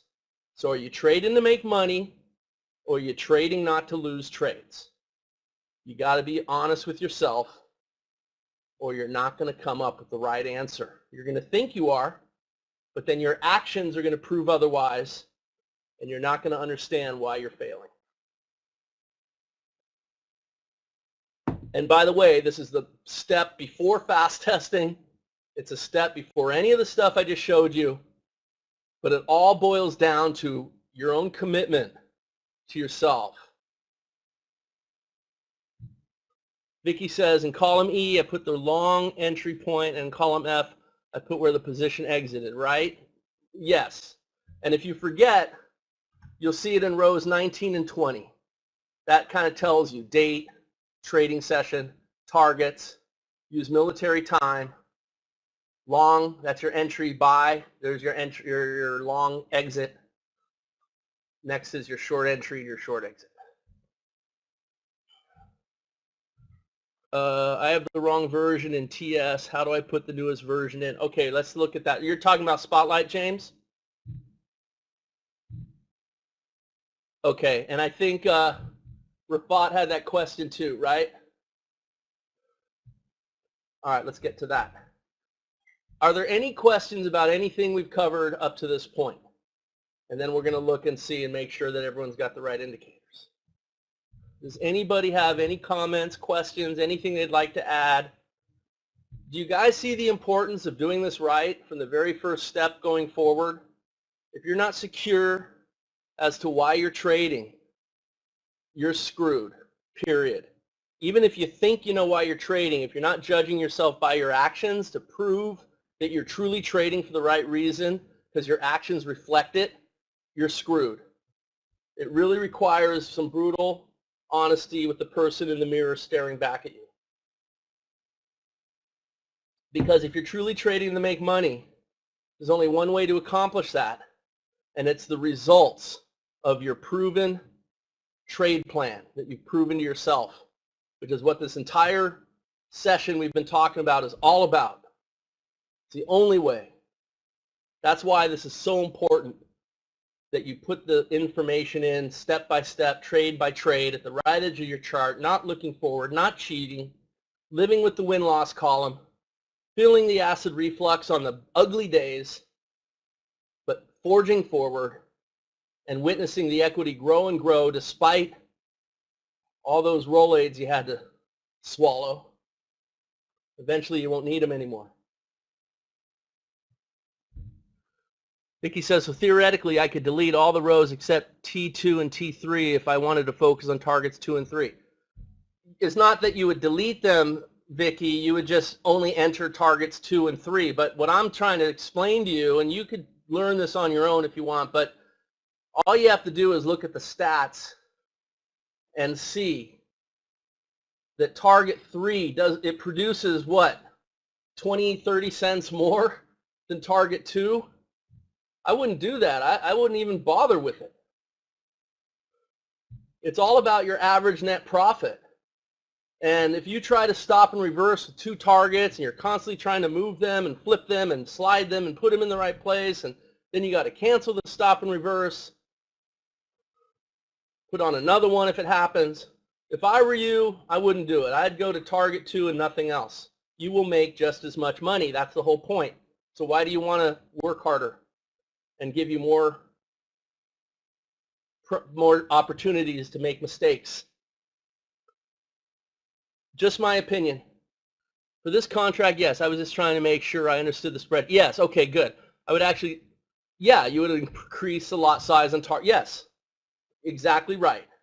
So what you will find with most of the contracts, and it's not true with all of them, but the thing is, there is an argument to be made to trade to some other exits. because on a break-even session, if you get 2 target ones and it's a break-even session, you might have taken profits at target 1 and you'd have a profitable session. On the other hand, on a losing session, you will lose a higher percentage of that target 1 position. That's why it's a smaller average. Not a lot smaller. That's still over the $50 contract. I mean, you could do target 1 and nothing else and be very happy. So I'm just bringing this up so you can see. Okay, so anyway, everyone has to decide what to do. You have power of quitting you could learn from. You've got other things, but that's that. I think you already know that basically that's enough, in my opinion. All right, so let's double check calculators, guys. So if I open up my calculator, all I have to do is double click on a target here and it opens up. I mean, you could see my version, right? I don't even know if it's up to date and it matches the version on the Owners Club. But you could tell if you scroll down to where it shows you the setups in the D section, DO2, DO3, and DO4. Those are your basic Spotlight setups. All the Master Suite setups are the ones that come after. And if your calculator has them, then you probably have the correct calculator. So double check. Double check and see if you have those extra setups. James? Rafat? Open up your calculator and see if those extra setups are there.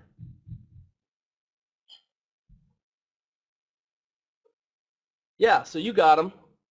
Now some of you came into Spotlight with just the Spotlight. You didn't get the Master Suite or the Inner Circle because that, you know, it isn't even available to I mean, that's an upgrade. Some of you got it by just being legacy owners from the past. Okay, so James, you don't have them. Let me ask you this, James. When you look at the top of your calculator, does it say SL Calc or does it say SPT Calc?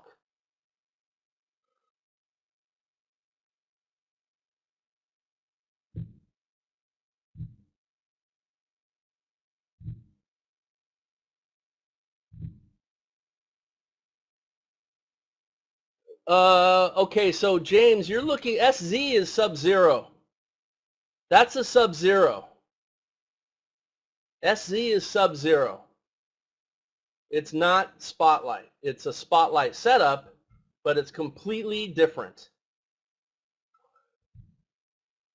Roy, it is your calc, you've already got those setups, right? You've got those setups, and your calc is probably SL. Rafat, I want to know what yours says. Yours should say SL also.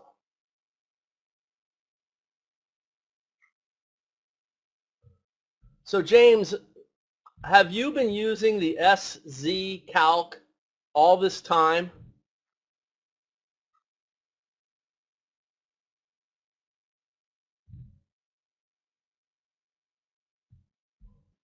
Let me show you the SZ Calc.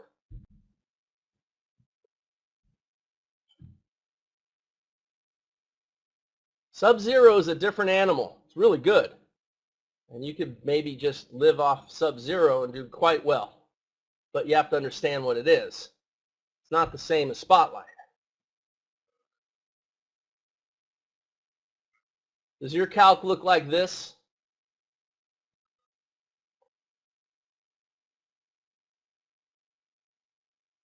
SZ? I'm guessing it does. Yeah. Okay. So Sub-Zero is a unique setup. It has its own philosophy, its own rules, its own everything. Basically, it's your one-off trade of opportunity. And that what happens with the Sub-Zero is when the green line gets below -20, it puts you in front of the next explosive move. That's the whole idea. And it gives you one chance to flip over to the other direction. So like, this is all late Sunday night. So you don't even have any sub-zero at all today, mainly because of the huge swings, right? What happens is sub-zero gets you in front of the next move when the market grows dead. That's what sub-zero really is.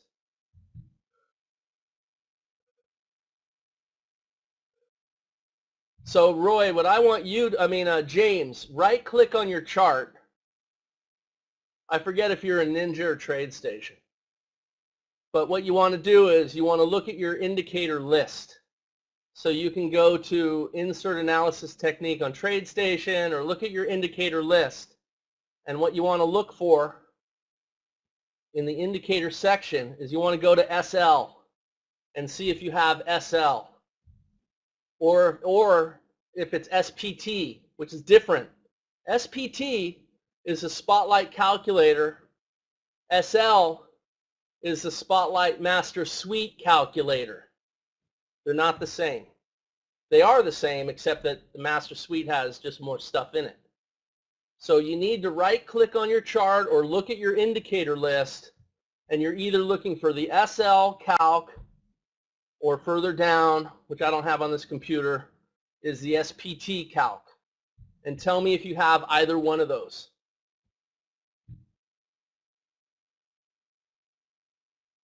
And again, Rafat, are you listening? Okay, so James, you have SPT. That's fine. You're not going to have Master Suite. If you want Master Suite, you let me know. I'll get it for you. It does cost more. But I don't think you need it, at least not yet. And I could even show you how to do those setups manually if you want. Pretty easy. And remind me, are you using TradeStation or Ninja? I know you told me. I just, it's one of those little details that, all right, good. You guys know I have Kelly Bundy syndrome. All right, so anyway, something goes in the right ear, something random falls out the left ear, right? Any Married with Children fans from the 80s? All right, showing my age. So James, what you need to do is on your YM chart, yeah, the 80s, Kelly Bundy syndrome, right?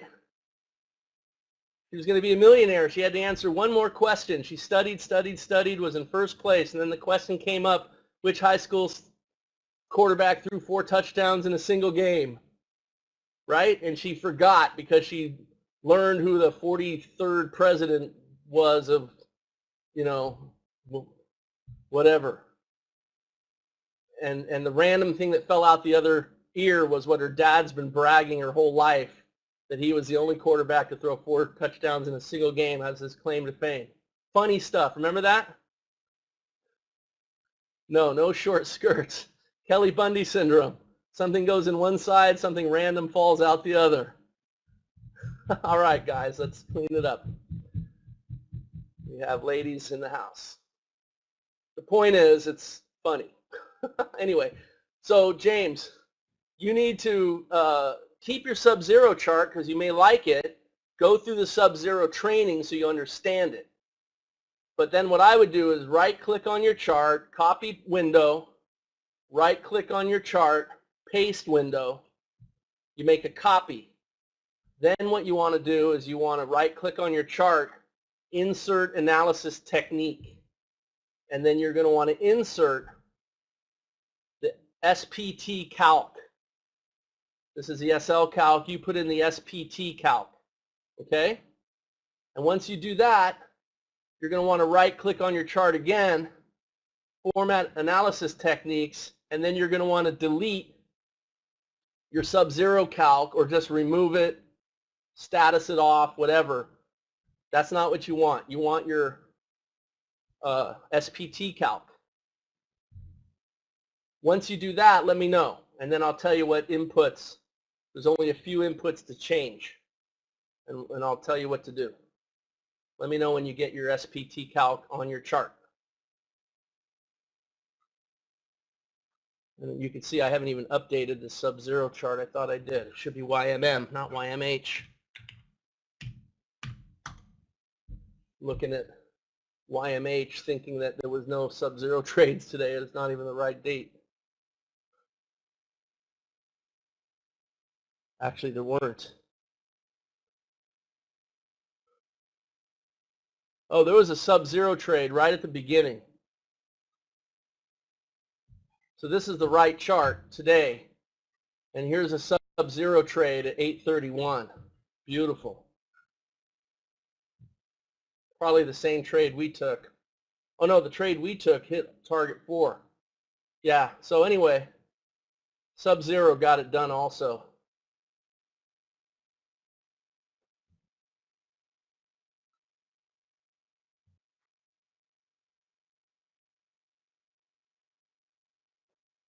Sub-zero is great, guys. Yeah, I see the sub-zero on crude. Right there. Sub-zero, if you learn sub-zero, you can do a lot with it. It's really good. That's why I made its own indicator set for it.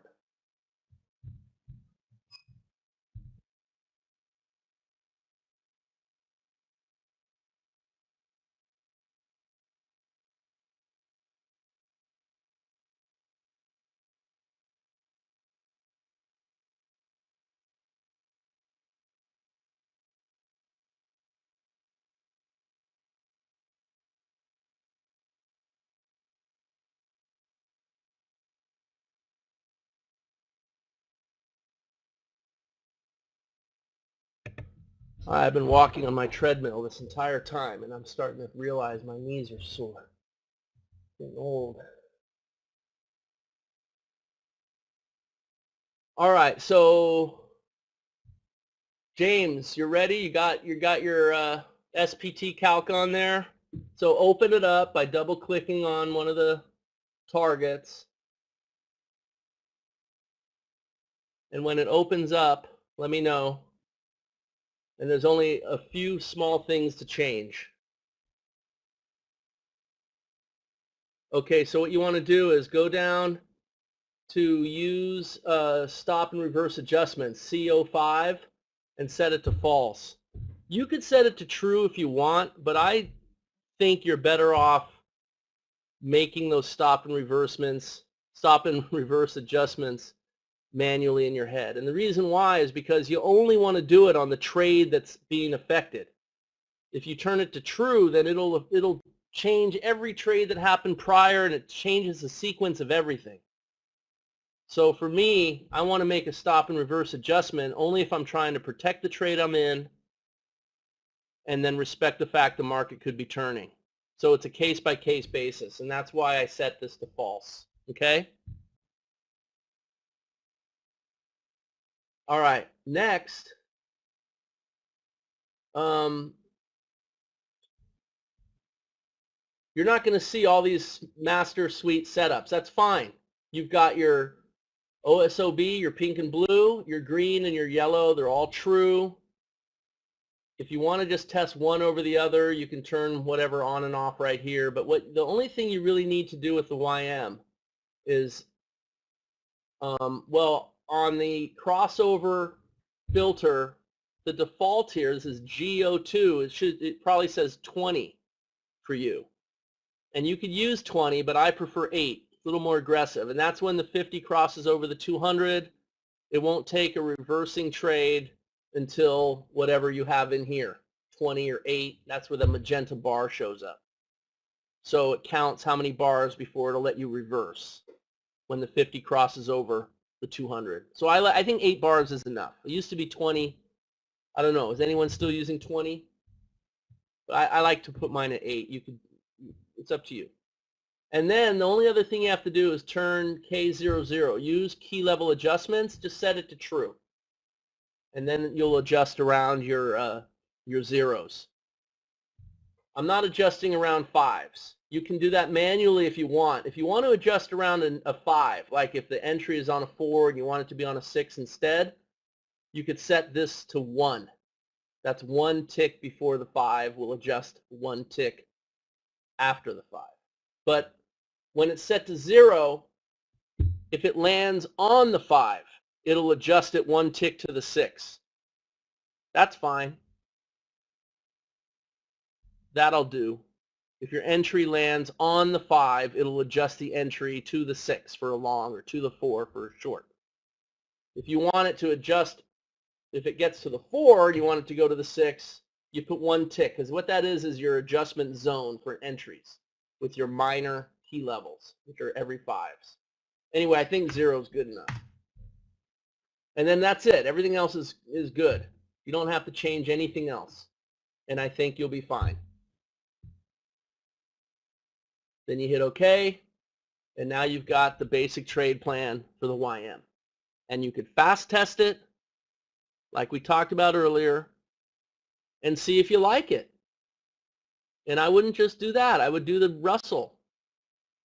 I would fast test a few different ones so you really know that the YM is the one for you. Won't hurt you. You only learn things.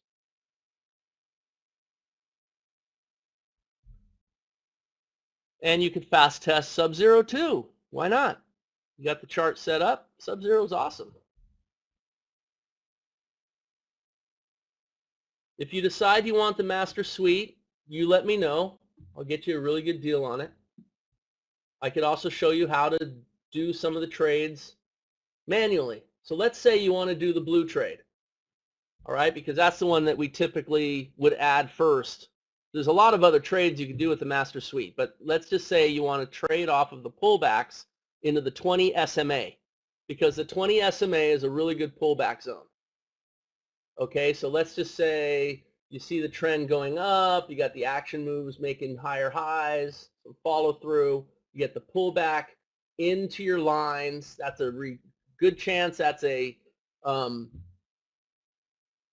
reaction. You don't really want to go short into a reaction. You want to go short into an action move, and you know it's an action move if it breaks out of a resistance level and doesn't follow through and fails. That's a hint. But anyway, so instead you want to trade off of the pullback into the 20 SMA, because on a trend that's a really good pullback zone. So you're basically going to do the same principle as the yellow trade, and that's if your exhaustion dots are within 4 ticks.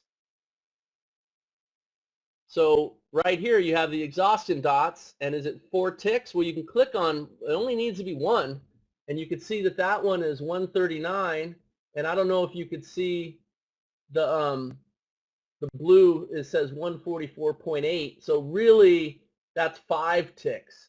So that wouldn't really be, that's not going to show up as a blue trade with Master Suite, because it's got to be 4 ticks. But let's say it was 4 ticks. All you have to do is program your fib line retracement tool like this and snap to bar. You can set up hotkeys, and you want to draw from the lowest point of the 3 dots to the highest point of the setup bar. And you have to know the rules, so go through your rules. That's the trade right there, and you can draw it. And that's what the Master Suite would print. It ends up triggering in, and it ends up going up. Whoops.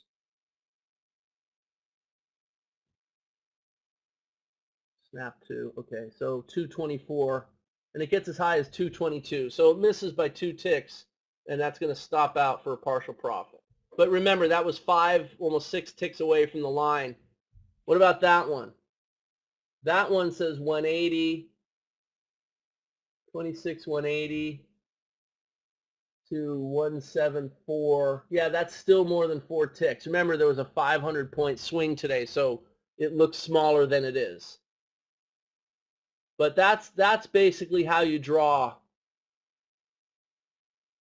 You could just program the fib line retracement tool, and all you have to do when you program that is, if you use it, you double click on it, it opens up, and you click off of the fib line retracements. We don't care about that. We're projecting spotlight targets.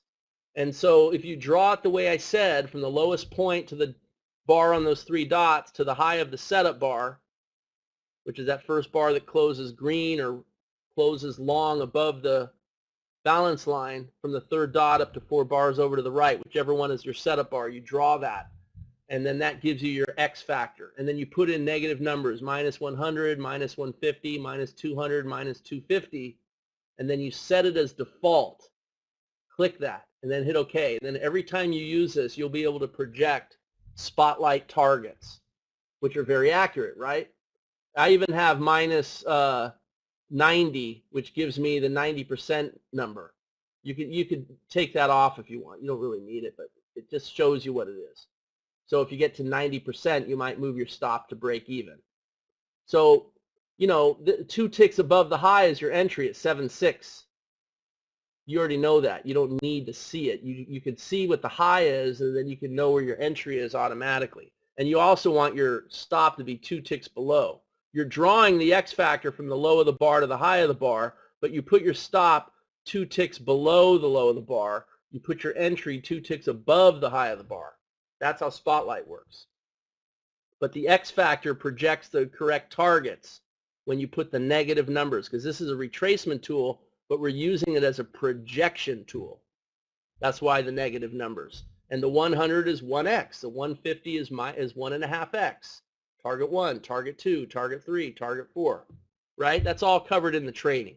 But now you can draw it manually. So you can literally use this as one of the primary Master Suite setups that's built in to the Master Suite calculator, and you could do it manually if you want. And you could fast test that.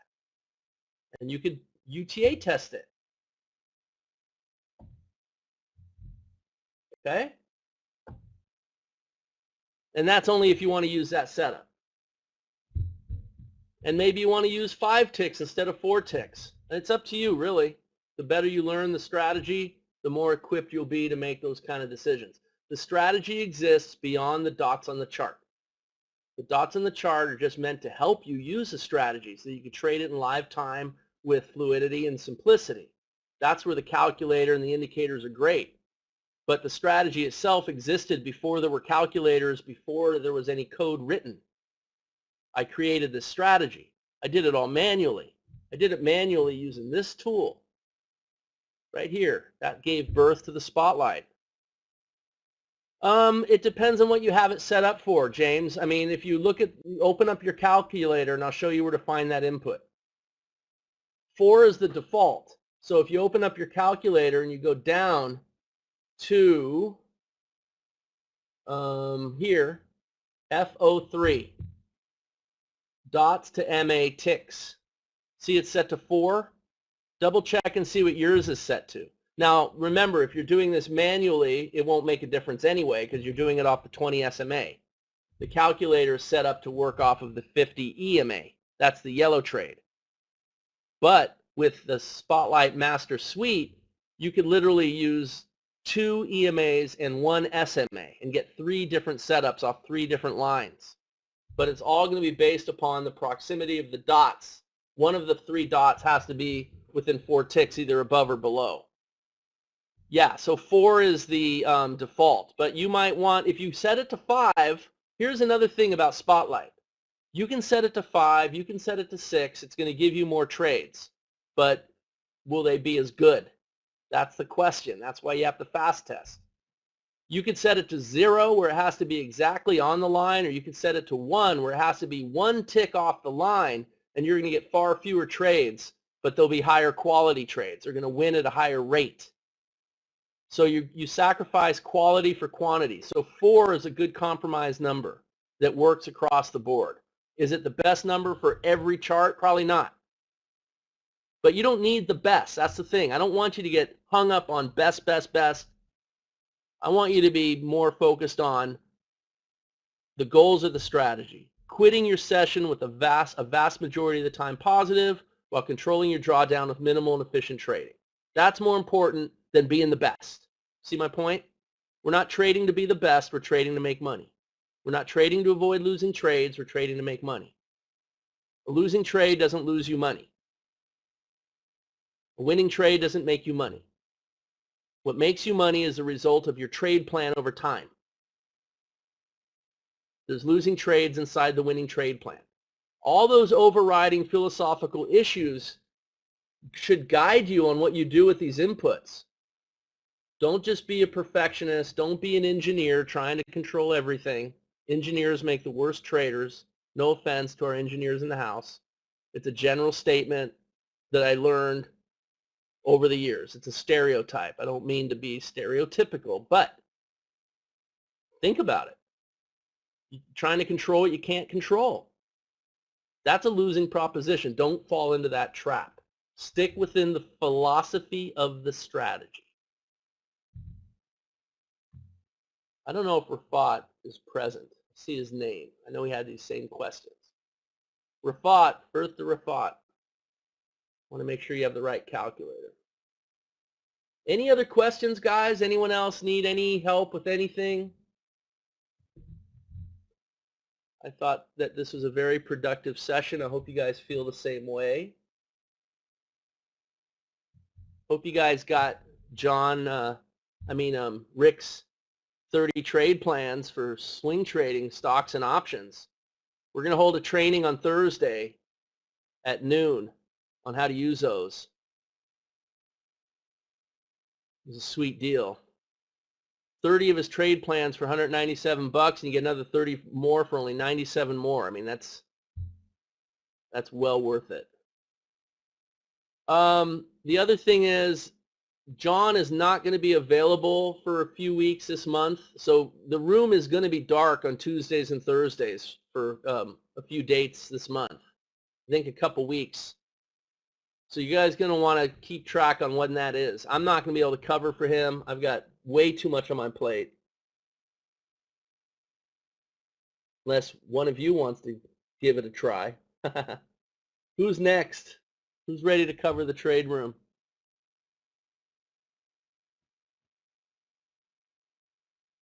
Yeah, so the room, I'll be here on Mondays and Wednesdays, but on Tuesdays and Thursdays, the weeks that John is gone, it is what it is. There's just no one else to cover for him. So, no, John is fine. He's got a trip that's been planned for a long time. So, thank you though. Vicky, I think you learned a ton today. Oh, Pete, that's a good question too. So the best, and I know you're trading a lot in the earlier hours. So yeah. So what you want to do is, this is really easy. forexfactory.com, and then you want to click on their calendar. You got it right here, and you want to set your time so that it makes sense to you. I've got mine set to local, but you could set yours to whatever. And then basically you want to just look for red labeled reports, maybe some orange labeled reports. I wouldn't worry about, FOMC guys blabbing. I wouldn't worry about that. But if there's like an orange report, for example, there really aren't anything this week.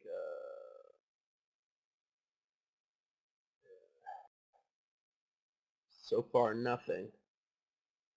I mean, the crude oil report's now yellow. It used to be red. That's how volatility is dried up. Let's see, core PPI. I mean, that's an orange label report right at 5:30 in the morning, which is 8:30 New York time. You might stand down 5 minutes in front to 2 minutes after.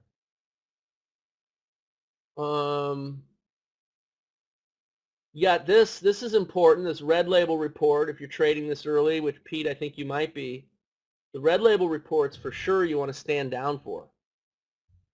And just like we do with crude oil, I think if you stand down 5 minutes before up to 2 minutes after, you should be good to go.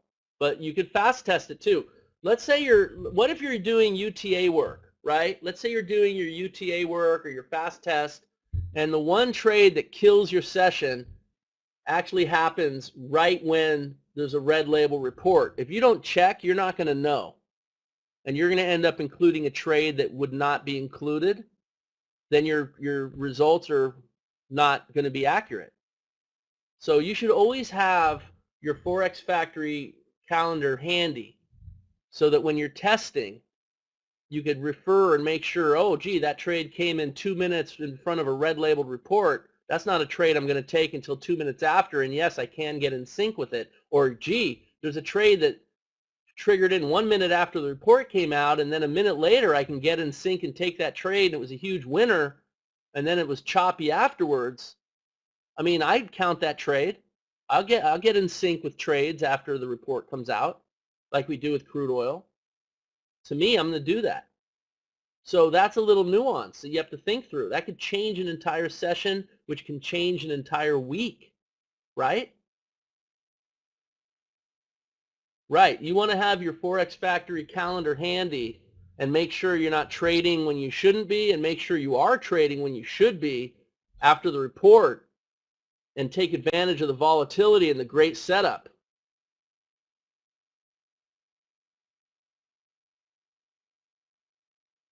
After checking with Forex Factory, set the time on your computer or phone, or I will miss the time start. Well, yeah, I mean, you could set your Forex Factory calendar to the same time as your computer. That's kind of what I have. Although it looks like it's a few minutes off. Well, that's because I didn't refresh it. Yeah, now I refreshed it.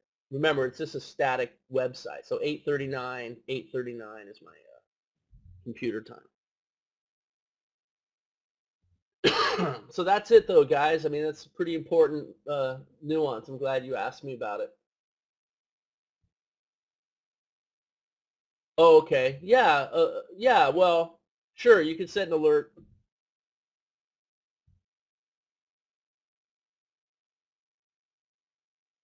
I'm just gonna watch it. You know how I do the crude oil report. I open up my clock and I just watch. I just watch it. I could pay attention for a couple minutes, but whatever you need, whatever works. All right, guys. Well, I hope you enjoyed this session. Are there any questions before we say goodbye? I'm going to put this recording on the websites so that you guys all have it.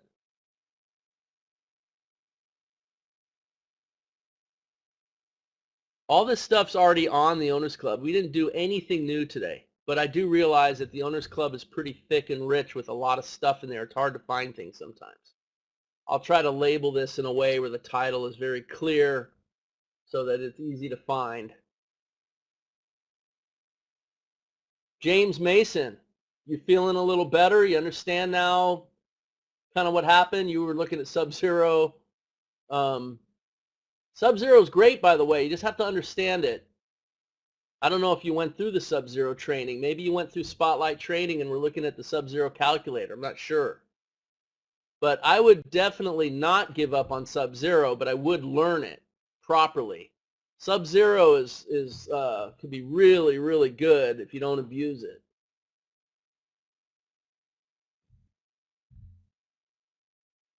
But let me just give you a chance to collect your thoughts, ask any last-second questions.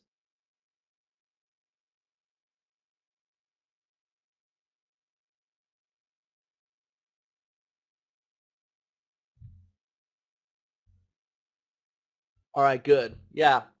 So I'm in here Mondays and Wednesdays. Wednesday we'll do the crude oil report as usual.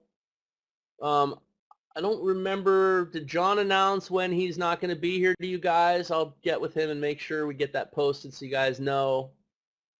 But this month there will be a few weeks where Tuesdays and Thursdays will be dark. My pleasure, guys.